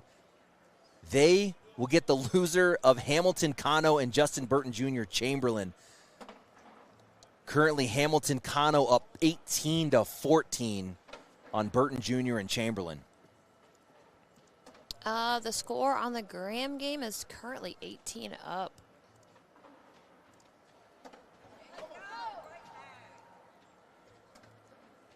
Good bag from Matt Guy. That's bag 2. He's got a lot to work with. We should get a back block here from Braden Wilson. Again, leaves room on the right side. A similar bag as last time. We should get another block here out of Wilson. Sims calling for the roll. That would give Guy a 2-bag push opportunity. That tells me AJ Sims is saying he doesn't have that type of a push, and he hits it. He's saying, Guy, don't have a push like that. That ended up working out for Sims and Wilson. Nice little roll bag there by Braden.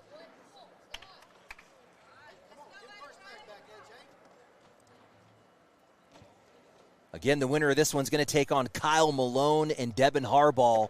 That'll be your finals for bracket C.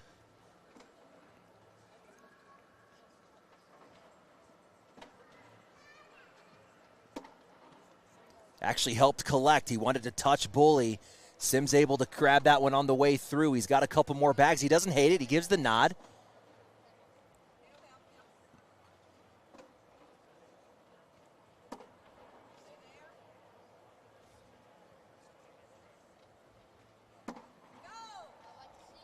Sims gets rescued by Matt Guy.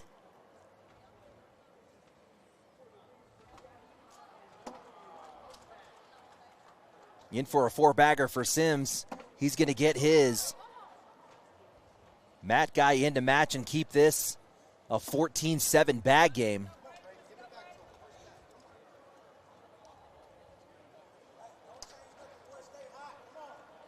We should keep an eye on that Burton Jr. Cano Hamilton match. That is over. It just ended. Hamilton and Cano going to take the king seat of bracket D.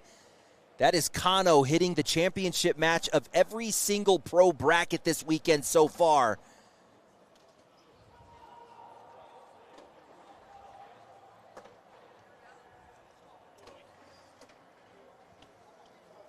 Little kick out. Wilson going to want to stay right of that bag. Beautiful spot on the replace A little chase from Guy. How does he get around the right side block? Are you serious? That was nasty. Look at that. Let's go. Brett Guy picking up that push off the, I didn't even see it coming, especially without Wilson's bag not even moving. That was kind of ridiculous.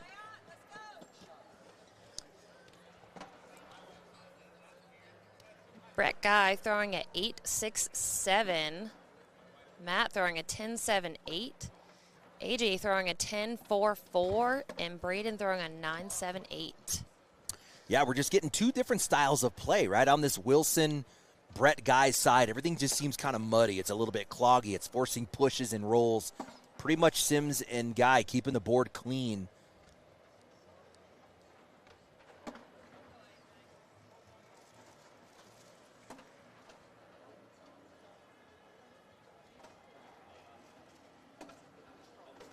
Another four-bagger opportunity here for Sims. And he's going to come up a little short. This baited Matt Guy last time. He was off long.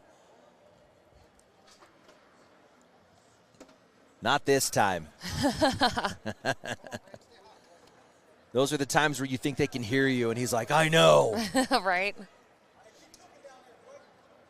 Yeah, AJ Sims is cooking right now.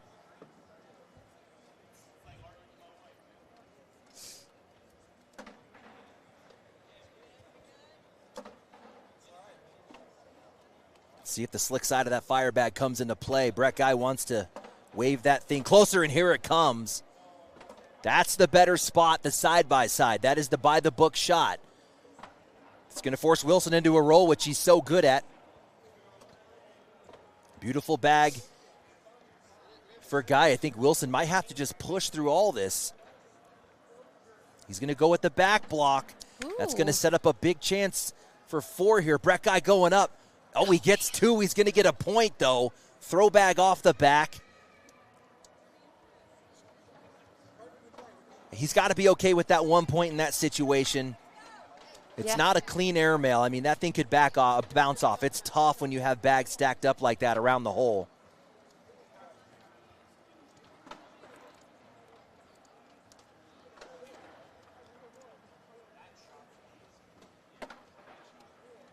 We'll keep you updated as these final matches keep popping off on the other courts. I know. I'm waiting for this Maudlin Graham Gore Soto game. I want the next game in that bracket, but if they don't end that game soon, we might have to take another one. We'll take it. The other one has a bunch of players that we've seen a lot today, so I was trying to get someone different up here for everyone to watch. The only match not on a broadcast court right now, I feel like, is something wrong with the software? It's still 18-18. There's still, look, I would just looked There's over, still I've been 18. looking over there. I thought it was broken too. Oh, let's take a look here.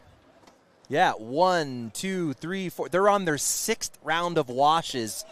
18-18 for 6 rounds. They all want to win.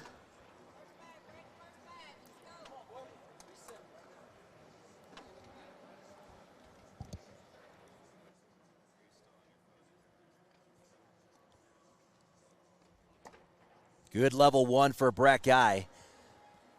This is where Wilson excels, though. Do we get a back block? A little bit of room. He has been giving Guy room up the right side most of this match.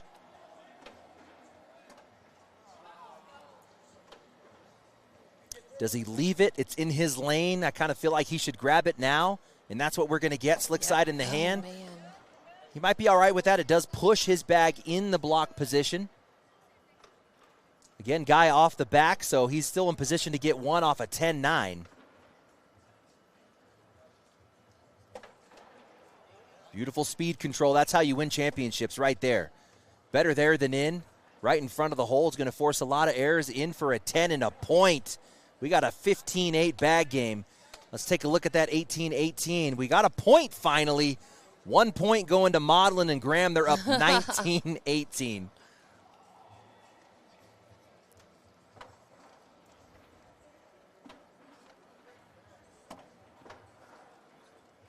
No sound on the main court.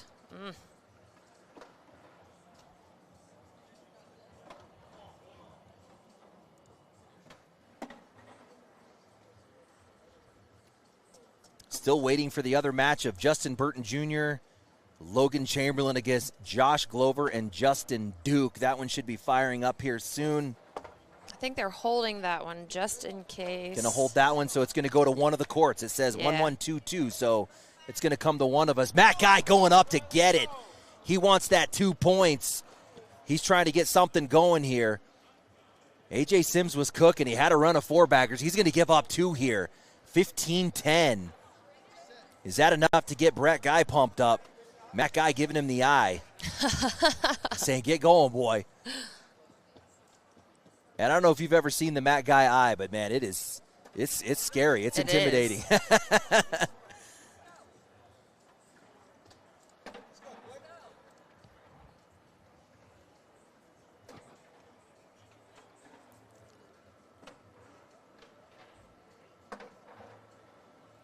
Lane side.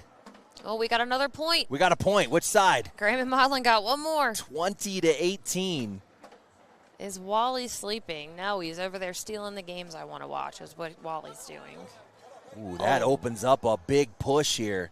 Slick side is in the hand for Wilson. He's going to take a timeout. He's probably going to be looking at that back bag. He just wants to know, does it fall on impact? Do I have to push through it all with enough speed? Am I able to clear it up the right side? That bag's going to go. I think you just need enough speed to push through all of it.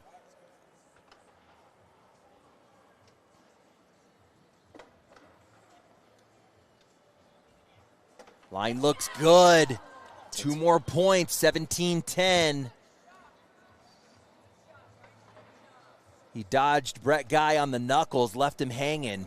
Uh-oh.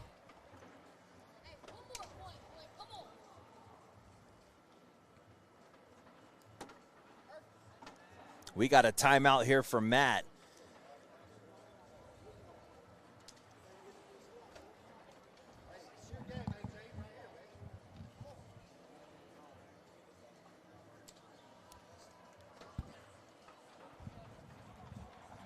Whatever it was, it felt endearing. It wasn't. It wasn't like get your stuff together.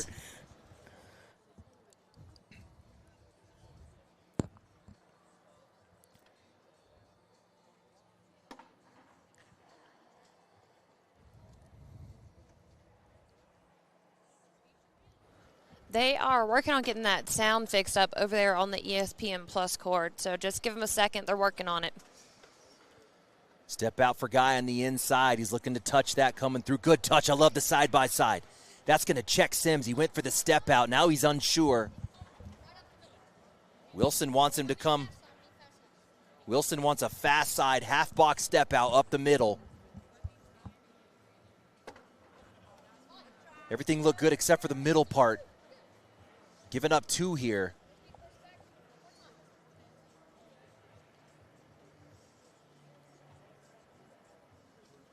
Matt Guy going over the top, trying to get something going here.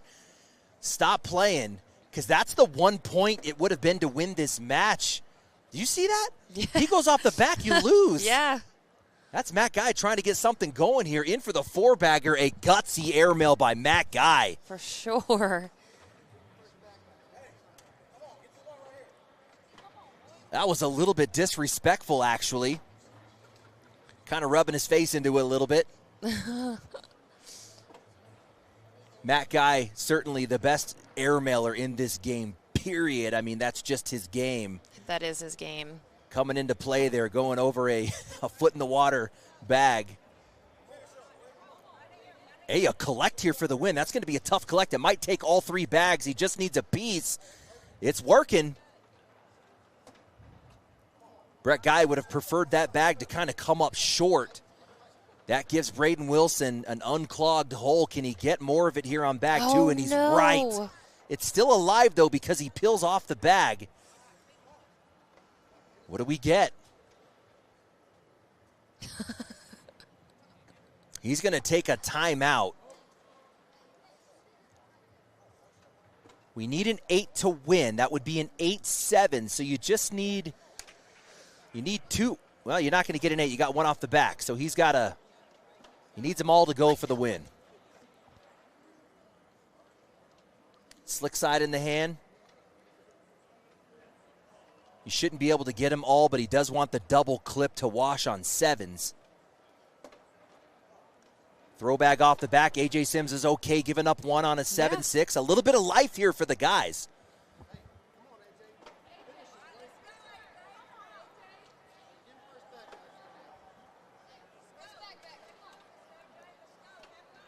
I think that game ended over there. Who is it? Finally, Who is it? Anthony. I don't know. I'm hitting refresh. Oh, I'm on the edge of my seat right now. Let's see.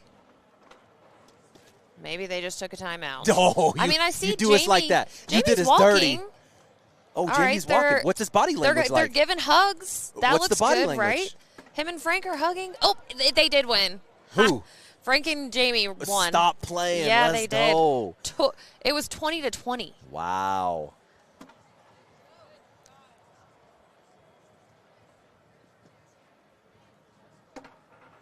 A chance to win it here for A.J. Sims, an unforced error. Mackay does not have a bag left to drag in for the win. A.J. Sims getting it done. Braden Wilson and A.J. Sims going to move on to the championship match here against Kyle Malone and Devin Harbaugh. Stand by.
Welcome back.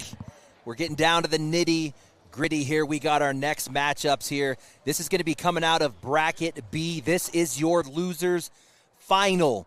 Winner going to move up to the championship match against Steven Bernasette and Phil Lopez Jr. is his name, in the king seat. Let's look at Jamie Graham and Frank Modlin's run here. Give me a second to pull this bad boy up. All right, these are down and back. Got the down and backies? Yeah. Frank Modlin and Jamie Graham getting a first-round win against Rozier and Shear, 27-5. Then they move on and get the second one. Blew through that one, 22-4. Had their first tough battle, and this is Bernasette and Lopez, who are sitting in the king seat right now. That is what dropped them down. They lost that one 21-7. Get down here to the loser side of the bracket. They had to rattle off a few. They had to rattle off 1, 2, 3, 4 wins to get here. Ramirez and Roybal. They take down Davis and Sorrell. Stop playing. They were hot. They take down Chad Hunt and Tommy Sliker. And then they just got through Jackson Gore and Sammy Soto, 22-20. And that gets them here to court, too.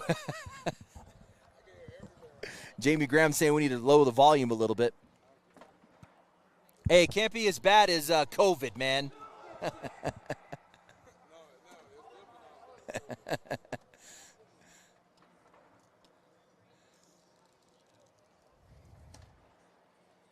That might finish off the down and backs. Let's see if we get a spin. We're going to go one more.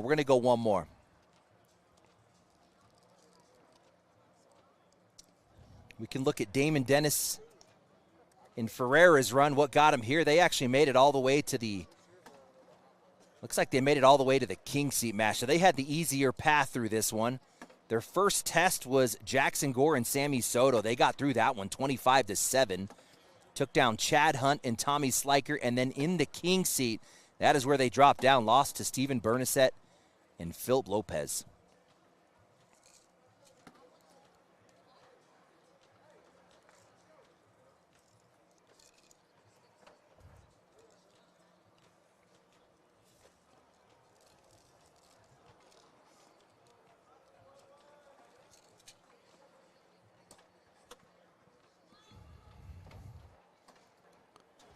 So there is not a court 1-1-1-1. If you see that on the bracket, that means that is the next game that they're going to bring onto court number 1 on the ESPN court.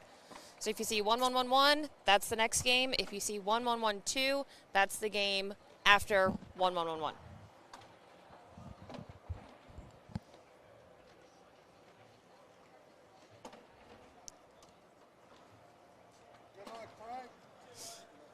All right, we got good lucks going around. We're going to fire this one up on this side.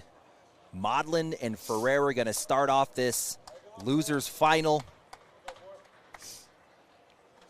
A quick run through the brackets as we're getting this going. We got the championship match set for Bracket A. It's going to be Ryan Smith and Ryan Wiedenfield against Jeremiah Ellis and Ryan Hart.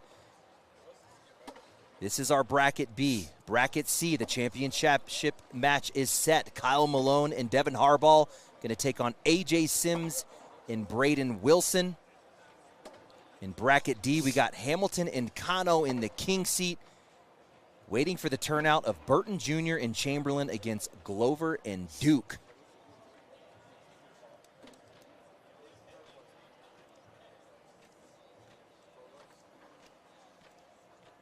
Quick look at national number 1 for these teams. Frank Modlin and Jamie Graham took 7th in their bracket at national number 1. That's a good run. That's actually a good pairing with this deep run. That could move them really high in the doubles rankings. Mike Ferreira and Damon Dennis 11th in bracket. Both these teams going to improve on their finishes at national number 1. Ferreira saying there's plenty of room. Damon Dennis does have a nasty cut bag. And there it is. Oh, my goodness. There it is. Damon Dennis evolving his game. I saw that cut shot the first time. Oh, my gosh. And then Jamie Graham finding a quadrant on the right side. We're going to get the same shot from Damon Dennis.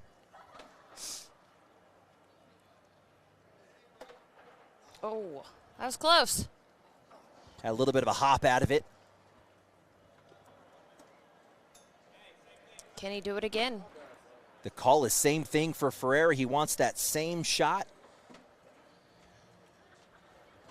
Nothing looks like it'll fall. Pretty low-risk shot. Oh, he almost gets it. Here's that replay of Damon Dennis. Yeah, I first saw this Look at cutback that. from Dennis. It was on the broadcast court. You know, I think it was against Mike Harvey years ago, and I didn't know he had it. And I was sitting right behind the boards, and he threw that cutback, and I'm like, holy smokes, Damon Dennis has a cutback. And he was doing it with Game Changers. Right? Roll bags with Game Changers.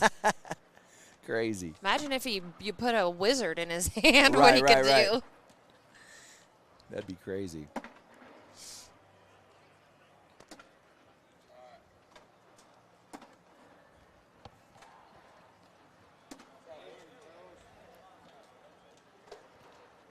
Do we have an official at this court?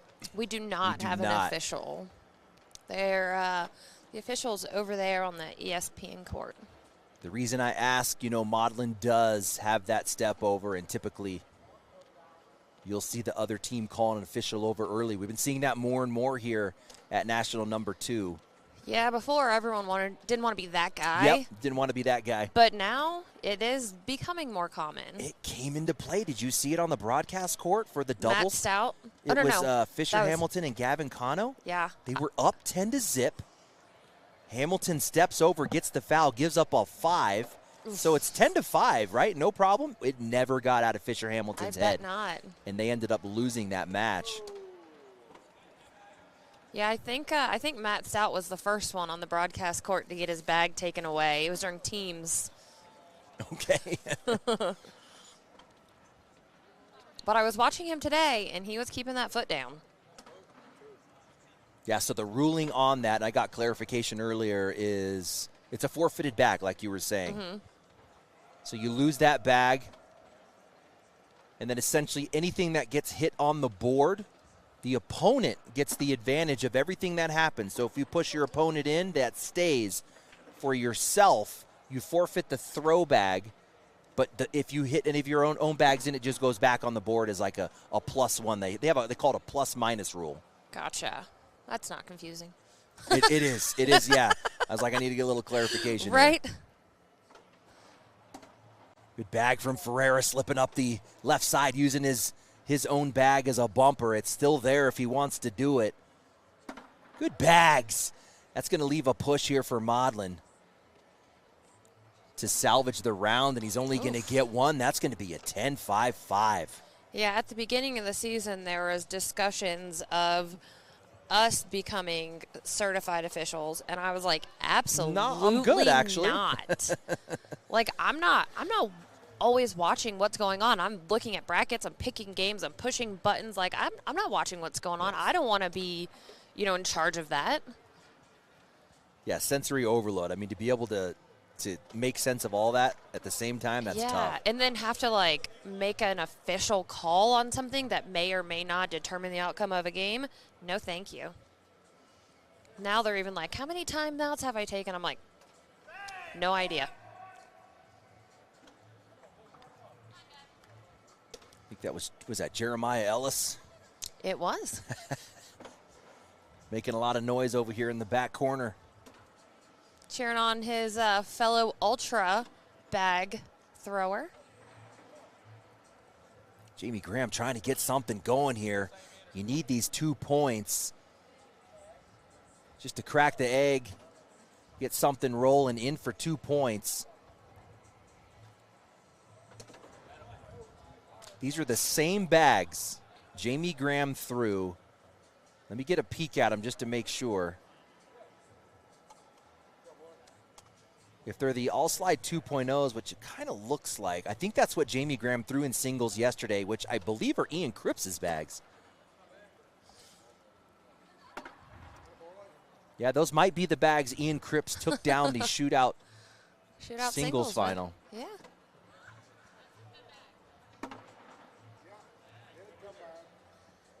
Damon Dennis thinks that red Ultra bag's going to come back for him. A replace would be the by-the-book shot. He takes it all. Ugh. Out of the Uh-oh. hand. Ferreira knew it was a bad bag. Good thing the We mics won't were repeat. not Yeah, up. we won't repeat what was said. But it was one of those bad 4-letter words. Frank sneaking in. He's going for it. Got him on the drag. I just realized Frank isn't throwing a game changer. Isn't that crazy? I don't think since they've come out, there's never been a season where he touched another bag. Even in doubles, it seems Yeah. like he always forces his partner to throw the Yeah. game changers. Well, hey, you have a bracket winner in singles standing over here in Jamie Graham. If he You says also we're have the reigning world champion Yes. singles. if he says you're throwing all slide 2.0s, that is what you're throwing. Yeah. Let's see if Jamie Graham leaves it short in a deep side-by-side. That would be the by-the-book shot. It's what he tried to do. I think he's okay with the miss. He doesn't like it but doesn't hate it. Ferreira wants to go up. That's aggressive. I do like a side-by-side on Jamie Graham's side. That would set him up for a push on bag 3. He's going up anyway, and he hits it. That's why Ferreira wanted him to hit it. He must be hit it all day.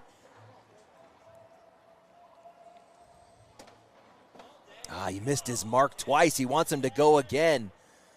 We're going to get a second airmail here from Damon Dennis. Got the drag. I didn't see the drag. It was just barely hanging in the hole. He's going to get it. Jamie Graham in trouble here. You don't want to go and try and rescue and give up even more points. Go in for 8, force another airmail. Maybe you come out of it with a 9-8, Allison. What do you think? Yeah. What? Jamie Graham wants to get a look up the middle. He wants to see what Damon Dennis sees. See how far over they are. See if maybe he can reach around. Jamie Graham staying tight to the board makes me nervous. He's going to try something here. Yeah. Oh, and it There it pays goes. off. That's what the world champ does. The rest of them are like, don't do it. He's like, what are you talking about? I do this for breakfast. What a shot from Jamie Graham. Can you please turn the music down a little? We don't have any music playing at all. Zero music. Here's a replay of Damon Dennis's drag right there. What a series of shots there. That round was a good time. The world champ pulling off what we didn't think was possible. Maudlin and Graham got something cooking here, and that's a lane side. Good start. That's going to mess up Ferreira a little bit. Step out. I like him staying middle. I'd like to see him kind of collect that bag a little bit. Oh, maybe. Yeah, I don't understand the angle. I would like to see him stay middle. Yeah. Now, Frank Maudlin does not have a hard bag. I mean, here you would see Eric Davis blow Rip, right up yeah. the middle. Maudlin doesn't have that bag. We might get an airmail here. He said, I missed it as soon as it came out of his hand. 3 mistakes for Maudlin. All 3 bags he's thrown here have been mistake bags. But he could still salvage it. If only we could get a bar of soap out of him right That would, here.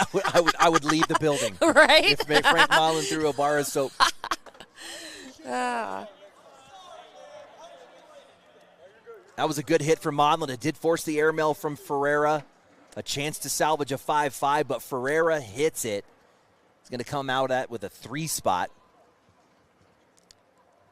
We are not coming to Atlanta or anywhere close to there anytime soon. We were just in New Orleans, which I know isn't that close, but not that far compared to the other places that we're going. We're headed to Vegas, and then I think Minnesota, Wisconsin, Pennsylvania. Perfect spot there for Damon Dennis. Jamie Graham trying to rescue. Look at the step out. And that's what he does. He's still got 2 bags to work with. Damon getting right around that bag sitting there in front of the hole. We will be in Valley Forge, Pennsylvania. We'll give you a quick update in this timeout because I'm really can't believe it right now. But Josh Glover and Justin Duke are in the lead. What just happened? Alan Rawls Alan just Rawls fell just off of ate his it. Zuka. He's cut off. Can you put the camera on him? I can't move our cameras. just going in? So Justin Burton Jr. and Logan Chamberlain are down to Josh Glover and Justin Duke. Did that score update? Is that for real? Oh my gosh. They just gave up a 6 spot. They're down 16-8, Allison. Who is? I'm sorry. Burton Jr. and Chamberlain down to Glover and Duke. Are you serious?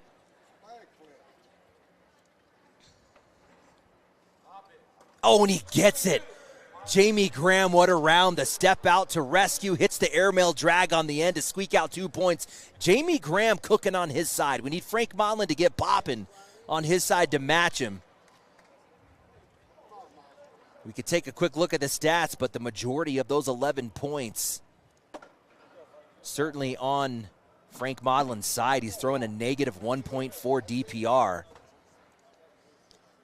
We will be in Pennsylvania July 4th through 7th. Ferreira very aggressive on the airmail. He's not going to back down from it very often. Someone says Burton and Chamberlain put them in the loser bracket. They want revenge. Jamie Graham wants a hard push up the right side. What do you got? Oh, nothing. They stopped.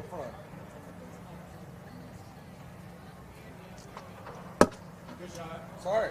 Modlin just doesn't have enough juice to pull up that shot that blows up the pile. Airmail's wide open. I know Ferreira's going to shoot it. One more airmail. Hit the airmail. You can, if you want to hit the ball, hit the ball. Anything short is good for Modlin. Oh, and he gets it. He said, you want me to hit the pile, and he hit the pile. A push to wash on 10s. It's going to come up short. That's 4 points for Modlin. Watch this. He said, you want me to hit the pile? Okay, I'll hit the pile. Look at that. That is exactly what Modlin needed to kind of turn things around on his side. Anthony, this is why you are questioning the partnership of Modlin and Jamie. It doesn't seem like they match up throwing-wise. Yeah, they definitely have different playing styles, but what we've learned this season, and Allison, you know from the inside too, is bag sponsorships drive partnerships. 1,000%. So this is a case where these players, wouldn't have typically chosen each other, but when a bag sponsorship comes to you and says, hey, what do you think about this? And there's a sponsorship involved, things change. They have played together prior, though. Oh, for sure. There's definitely some history there. So, yeah, they're from the same area, so they have that little bit of comfortability. But when you look at the time it was all going down, think of all the players that were on the market. Yeah. And Jamie Graham coming off as the world champ. Not that he had his pick of the litter, but certainly a guy who was a free agent coming off of a partnership with Matt Guy was a huge pickup for the best players in the league. So for him to go with the Frank Modlin when guys like Mark Richards was looking, Tony Smith was looking, it's like, I heard that's who he was supposed to play with, was Is Mark that right? Richards. Yes. That was what the word on the street was. Devin Harbaugh was looking. I mean, you got all these players. Did he just throw a roll bag? I don't know. I was... It was a whoopsie if it was. Graham leaving one out to the right. Here's Damon Dennis in position to get 2. Any points against the reigning world champ and bracket winner here is good, and he is going to get 2 out of that. High five right there.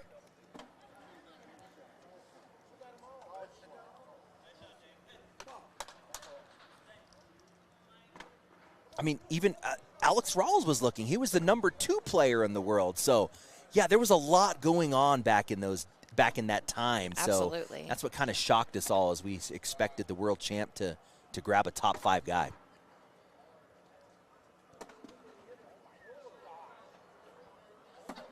I don't think that Frank has ever thrown with the same player twice. He does skip around a little bit, right? Yeah.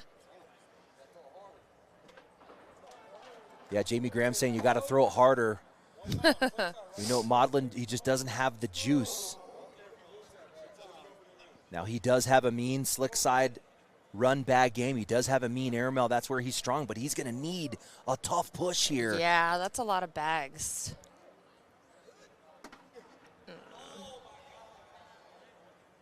Look at this right here. Look at this high five. Yes! I love it. Oh, big swings and points. Graham gave up the 2. Maudlin gives up the 4. That's 6 unanswered. Our court official right now is Michael. He's our tournament director, so he's always here no matter what.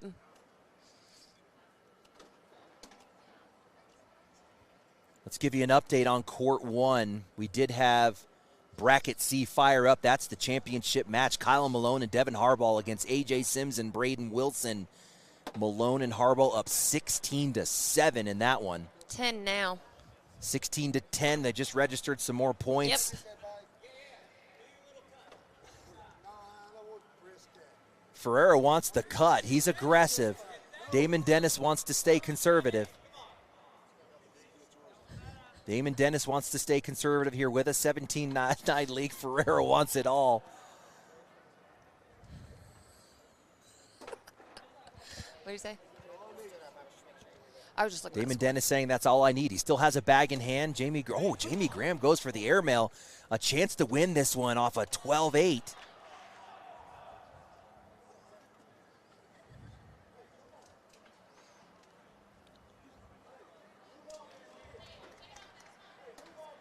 Oh, and he's over the top. That keeps Jamie Graham alive here. There is an airmail drag and one available. Ooh, that is a Do you lot. just go in for the 2 here?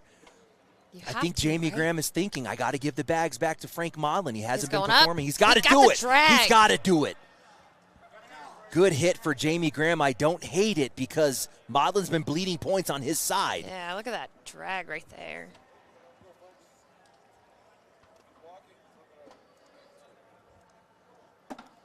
Just listen.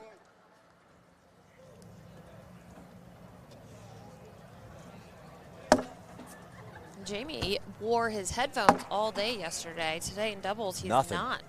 Which makes sense. I like keeping it open to your partner, being able to communicate back and forth. Come on, Maudlin, go get this 2. We got a 2 available. Oh, he's left with another tough push. Allison, he doesn't have that shot. He's struggling with speed, which makes sense, right? He's going to throw the slick side of that game changer. He's with these 2.0s, which look pretty dirty. They look pretty slow. He has to start throwing that bag higher up on the board if he wants any of Facts. those things to move. Good call. Oh, and he hits it with the drag. drag. Big hit by Maudlin. He's going to squeeze 2 out of that one. There's that drag. A couple of big shots for Maudlin Yep. in back-to-back rounds, keeping this one alive. You got to get the bags back to the champ and let him do what he does on his side.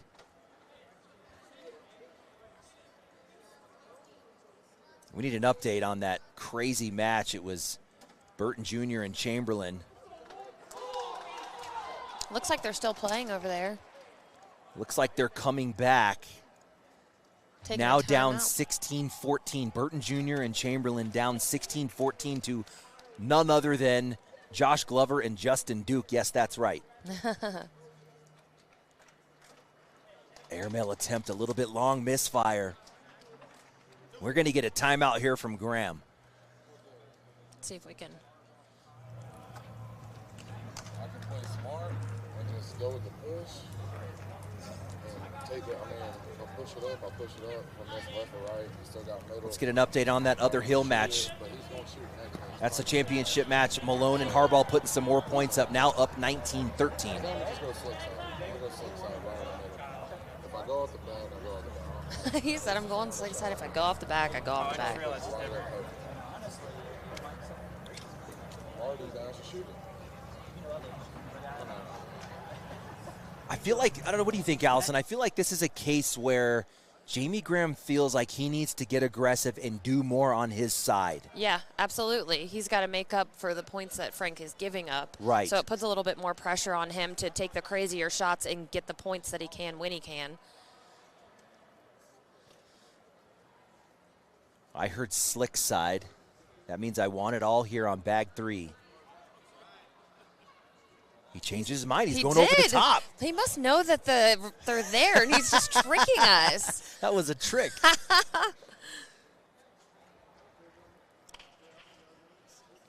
Does Damon Dennis match with the airmail, or he does have that cut up the right side? Going up off the back again. Okay, Jamie Graham wants to push for 8. My fault. If I hit it down the middle, I can hit this shot. I just got to hit it down the middle. My fault, Mike. We're guaranteed what? 3 right now? We got 3 right now. Don't get to it. We got another bag. So the airfield ties it. He's got another bag. I'm going to just go clean. I'm going to go clean. I'm going to go shoot it. All right, he's going to shoot it. So he says. He's going to back it off. Yeah, he might trick us again. He's going to go for that 6-point round instead of the 8-point round. Going up, and he does hit it. You hear him right out of the hand. He goes, there it is. Right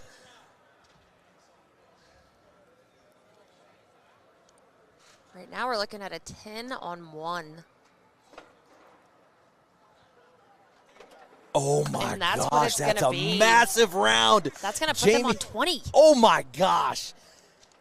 Jamie Graham doing work. Wow. Doing work. Here's where Frank Modlin can come through for this partnership. He needs 1 point.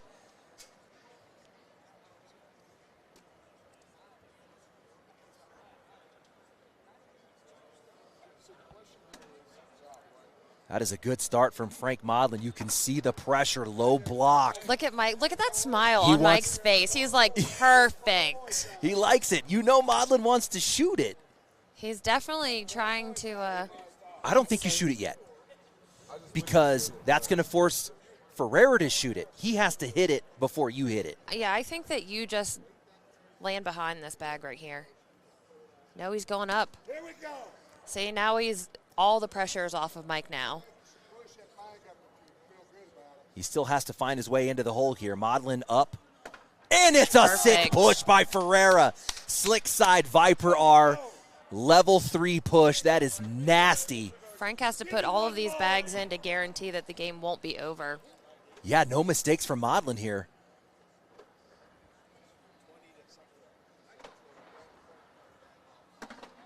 There's one. Give me one more, Mike.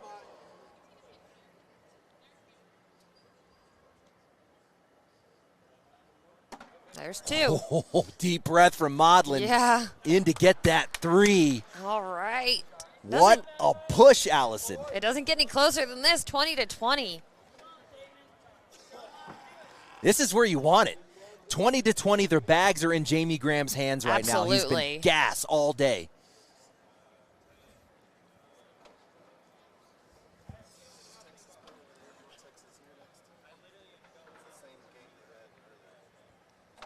Ferreira gets the score. That's going to move that lead bag over to Damon Dennis. Slick side only on the Viper R.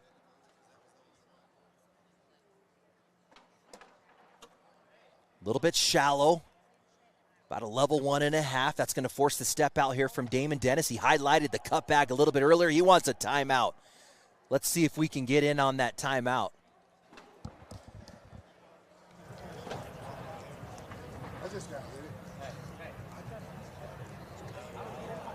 I heard I just got to hit it. Yep. Now that could still be the cutback. That my first thought was airmail, but he's tight to the board. That looks like an airmail, guys. We're going to get an airmail here out of Damon Dennis. He's going to force Jamie Graham to push that level 1.5.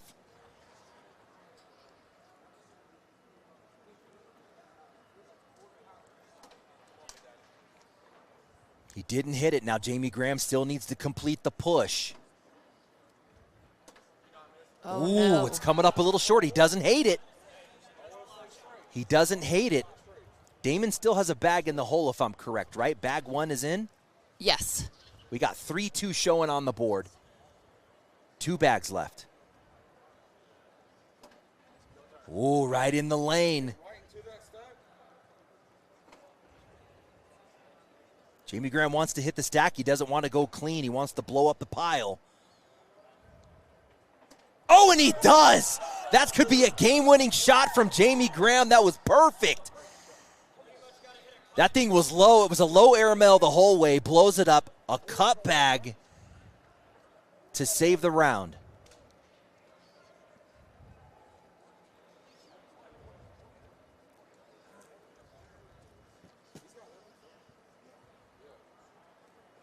Board showing 7-3 if I remember correctly.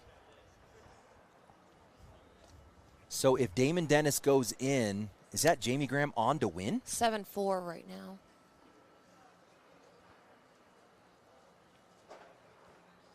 I mean, really, he's... Yeah. Wow. Back-to-back shots. You had Just Jamie to Graham finish it just off. pulling off highlight reels here to win this Yes. one. They're going to move up to the championship match against Steven Bernasette and Philip Lopez. Stay with us. We're not done here in Windsor, Colorado.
What's up, Cornhole Nation? We are back here in Windsor, Colorado. We are winding down to the championship matches here in National Doubles. Let me give you a quick run through. We're going to go through Bracket A.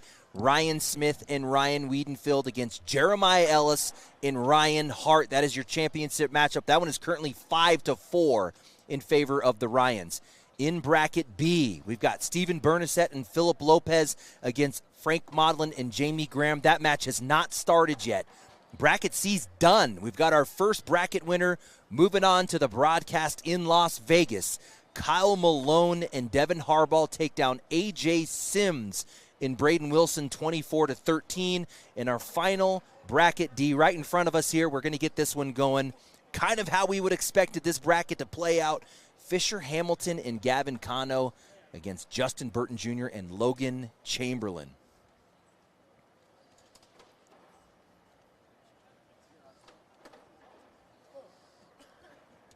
Logan, first round with the airmail drag right here. Coming out swinging. So Fisher Hamilton and Gavin Cano going for back-to-back bracket wins in nationals, and even more crazy, Gavin Cano has taken down shootout singles bracket, singles in the national format bracket, and now trying to take down the national doubles bracket. That would be a bracket win for every single format so far for Gavin Cano on the weekend, with tomorrow being the final finish off with the doubles in the shootout format. That has to make him the #1 contender for MVP of the year. Oh my gosh, don't you think? I have to. And point-wise, it was Jeremiah Ellis coming into the building as the #1 player. This run by Gavin Cano could put him in first place. Now, Jeremiah Ellis did take down one of his brackets. I want to say it was the shootout, right? Do you recall? I think it was. Remember. Yeah, he did lose. He made the championship match of nationals, the national format last night, but ended up losing that match. So it had to have been the shootout format. Okay. There's so much going on that just like piled together on Facts. these weekends. It's like, I don't remember. It is Hamilton and Cano in the king seat here. They're going to need to be scooped twice. Burton Jr. and Chamberlain did make it interesting. They barely got here out of the losers final against Josh Glover and Justin Duke. Gavin Cano didn't like it, but he's like, I don't hate it. Yeah. He got slick side in the hand here for Logan Chamberlain. He wants to blow this up. Oh, and he hits the front of the board. That was an aggressive play.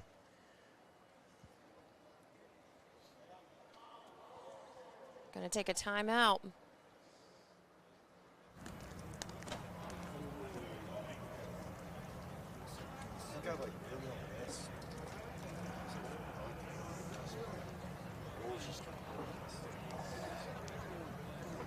They talk so soft we can't even hear them. Yeah, they're whispering. They're doing it on purpose.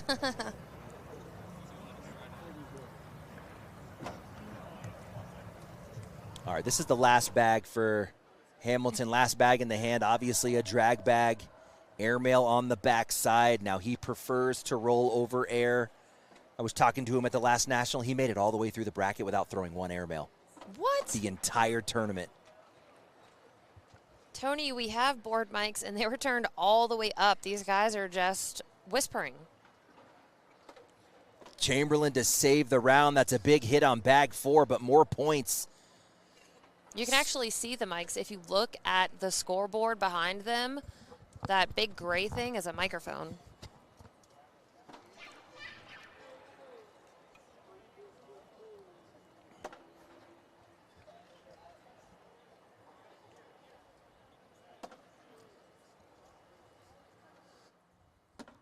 So much history between these two doubles teams. I feel like they're always playing each other in the brackets. 3 of these boys out of the tough state of Texas, and then Hamilton out of the other tough state of Florida. Right? That would be an interesting matchup, Texas versus Florida, to get your best. That's why they're all so good, because you don't get an off day. You have to Right. be good all of the time to win in those two states. We were talking about Kano collecting off the left side. I told you how good he is. This is going to be a tough one. Slick side coming. And he gets it again, Allison. He's hitting that collect all weekend. And that one's going to earn him some big points. Let's get a replay on that. All the way out in the box. Slick side is important for speed. And his line was perfect.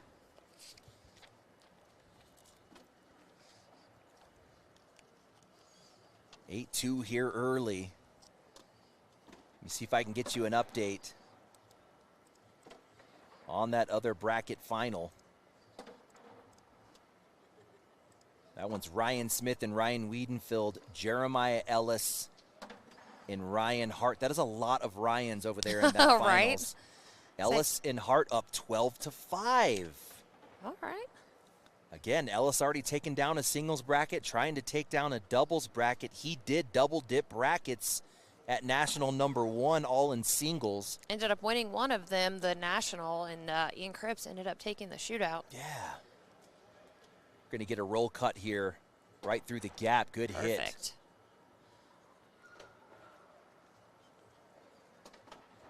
Chamberlain getting the bag up this time. Same thing, slick side down the middle. Hit the front of the board last time. He's going to get the push. Saving that round, no change here in the score, 8-2.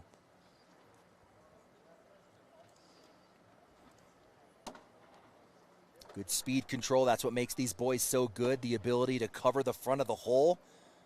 Burton Jr. showing the same thing. But not just being able to cover the front of the hole or control the front of the hole, but being able to score off of that. Okay, that's great. You're able to lay a nice center level 1 blocks, but then what can you do? Yeah, you got to be able to. Can you roll over it? Can you push through it? Do you have an airmail? Hamilton saying just push through it. Another speed controlled replace.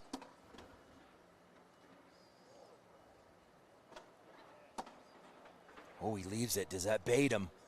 Does that bait him? Does that pull a mistake? Chamberlain doesn't like it. He wants him to just go on and wash it 8s. What you got? Oh, he kind of almost nudges that.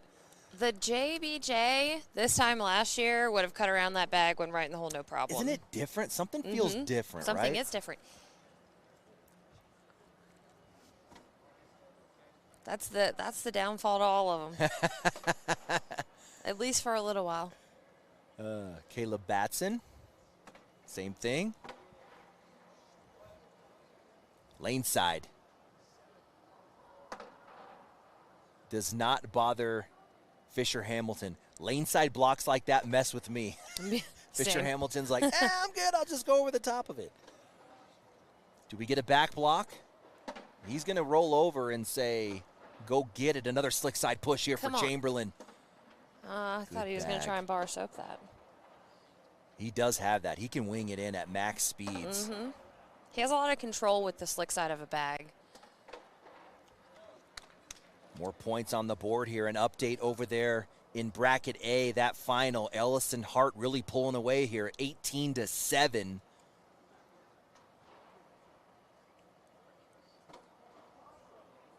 Now 20-7. They just registered another score. The Ryans in trouble. A chance to get 2 more. Burton and Chamberlain kind of bleeding 2s throughout this match. Could be 4. This plays perfectly into Gavin Cano's inside arm cut. Oof. He doesn't like it. He's like, what just happened? He's still in position to score. He's got 1 bag in the hole here. Are we going to get an airmail or a back block? He leaves it open. Oh, yeah, he does. He makes a bumper, gives him a lane. Oh, a nice little splitter. 6 slick side here for Cano.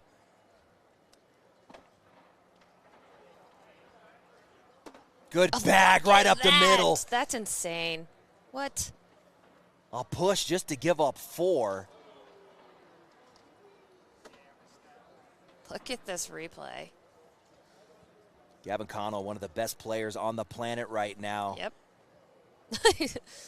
Logan's like, I got to do something. This kid just has all the shots. You talk about comfort flipping over to the slick side for a roll guy. You talk about someone who can collect with the slick side of his bag. He's got it, and his airmail is just as good as his roll, which is it's crazy. all good. It's all good. He doesn't have a bad shot right now. The dude grinds. Absolutely. Like, I follow him quite a bit. The dude is grinding. He's constantly practicing. He's constantly evolving his game. This year, really focusing on the head part of the game. He's locked in mentally. Watching him through a singles tournament is actually pretty impressive. I mean, he'll take a big win. I saw him take a win against Jacob Trzynski in the king seat match in singles. Didn't crack one smile. Walked over to the table, sat all by himself, and said, I'm locked in for the next game. I'm not done yet. That's what you're getting right now out of Gavin Cano.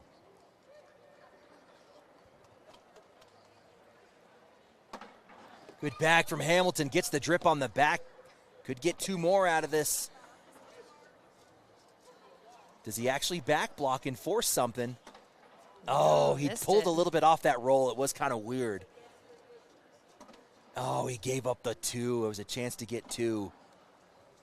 Yeah, I think coming into this weekend, there was a lot of back and forth, like, is Jeremiah Ellis the #1 player right now, or is Gavin Cano? And I think after this weekend, I mean, he hasn't lost. So, I mean, you have to, I have to go with Gavin. Facts. I mean, I don't disagree at all. Let's take a peek over there at that bracket A. So it was the Ryans who were in the king seat, so they just took a first loss against Ellis and Hart. They're going to move on to the second scoop of that one, just getting it fired up. And I love this new bracket, by the way. Have you seen the 2 scoops in the bracket that before? No. That is awesome. Now we can actually stay there and look at the PPRs instead of having to switch over to the fan zone.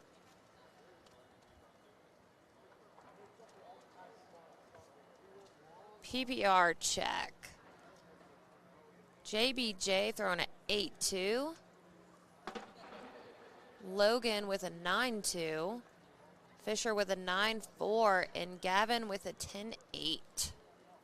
Yeah, this style of game, I mean, you almost don't want to look at the PPRs because it's a mess. I think the stat that stands out for me the most right now. DPR? Justin Burton Jr. throwing a negative 2.6 DPR. 2.6? 2.6 on the negative. That's huge.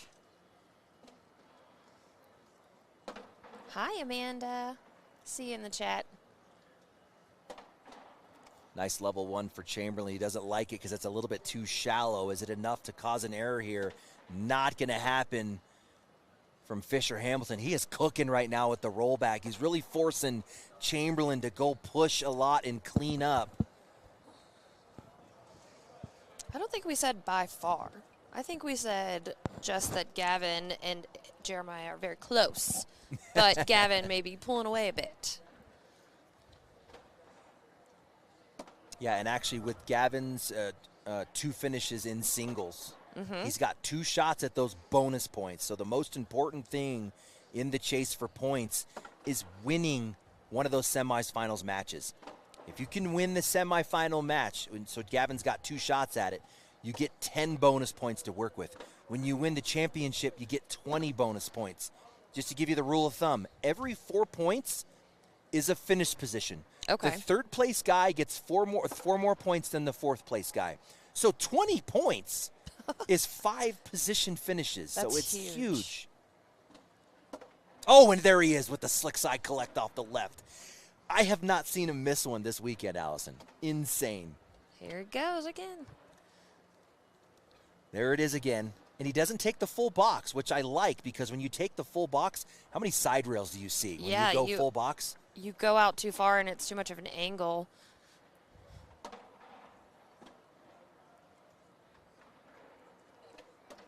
Good speed control. That's what you're going to need to get back into this one. You're going to need a lot of them. Does it force a mistake here out of Fisher? His roll has been nasty, and it's straight. It's not moving right to left. He is straight over the top. A chance to get 2.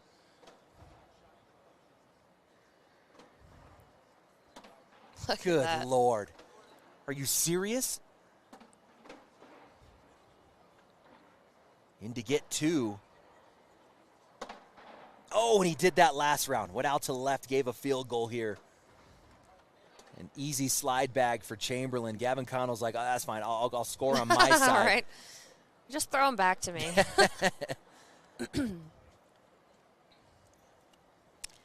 Will we have the Frank and Jamie game? I don't know. At this point, They just assign them at this point because they're all going to be somewhere. 13 out of the 16 points on the board coming from Gavin Cano against Justin Burton Jr.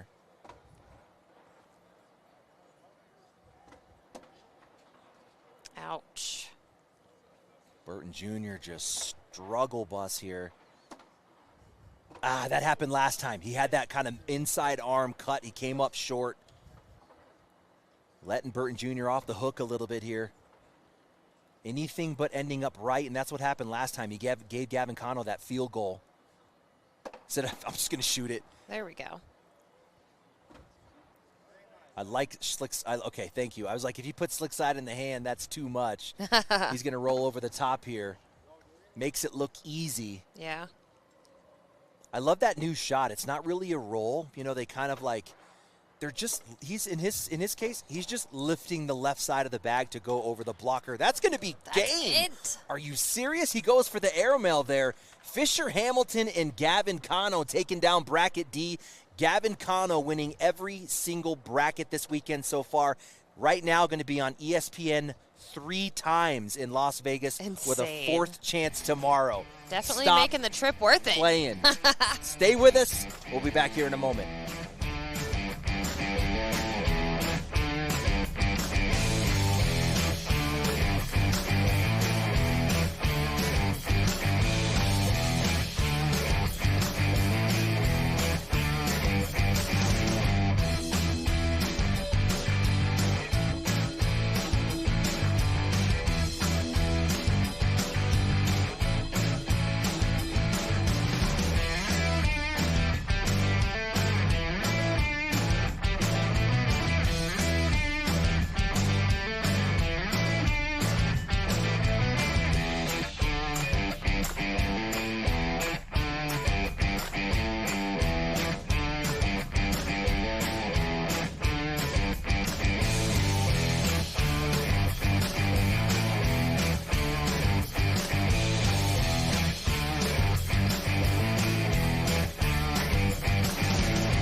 All right, everyone, we got a little bit of news for you guys.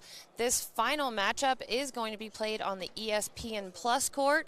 So, Anthony, we are done for this evening. We are done for the day. Maybe I'll give everyone an update on where we finished at in the brackets. So just to kind of conclude where we're at, bracket A, we had Ryan Smith and Ryan Wiedenfield in the king seat. They pulled Jeremiah Ellis and Ryan Hart. They actually lose that first one substantially. Flipped the switch. They're now up 14-2 in the second scoop there against Ellis and Hart. So they're looking to repeat on a national doubles win. We're going to have Steven Bernasette and Philip Lopez in the king seat, taking on Frank Modlin and Jamie Graham for the bracket B final. Bracket C's done. We got Kyle Malone and Devin Harbaugh moving on to Las Vegas for that broadcast. And then bracket D, we just saw that finish off here with Fisher Hamilton and Gavin Cano taking down that one. They will also feature in Las Vegas on the broadcast.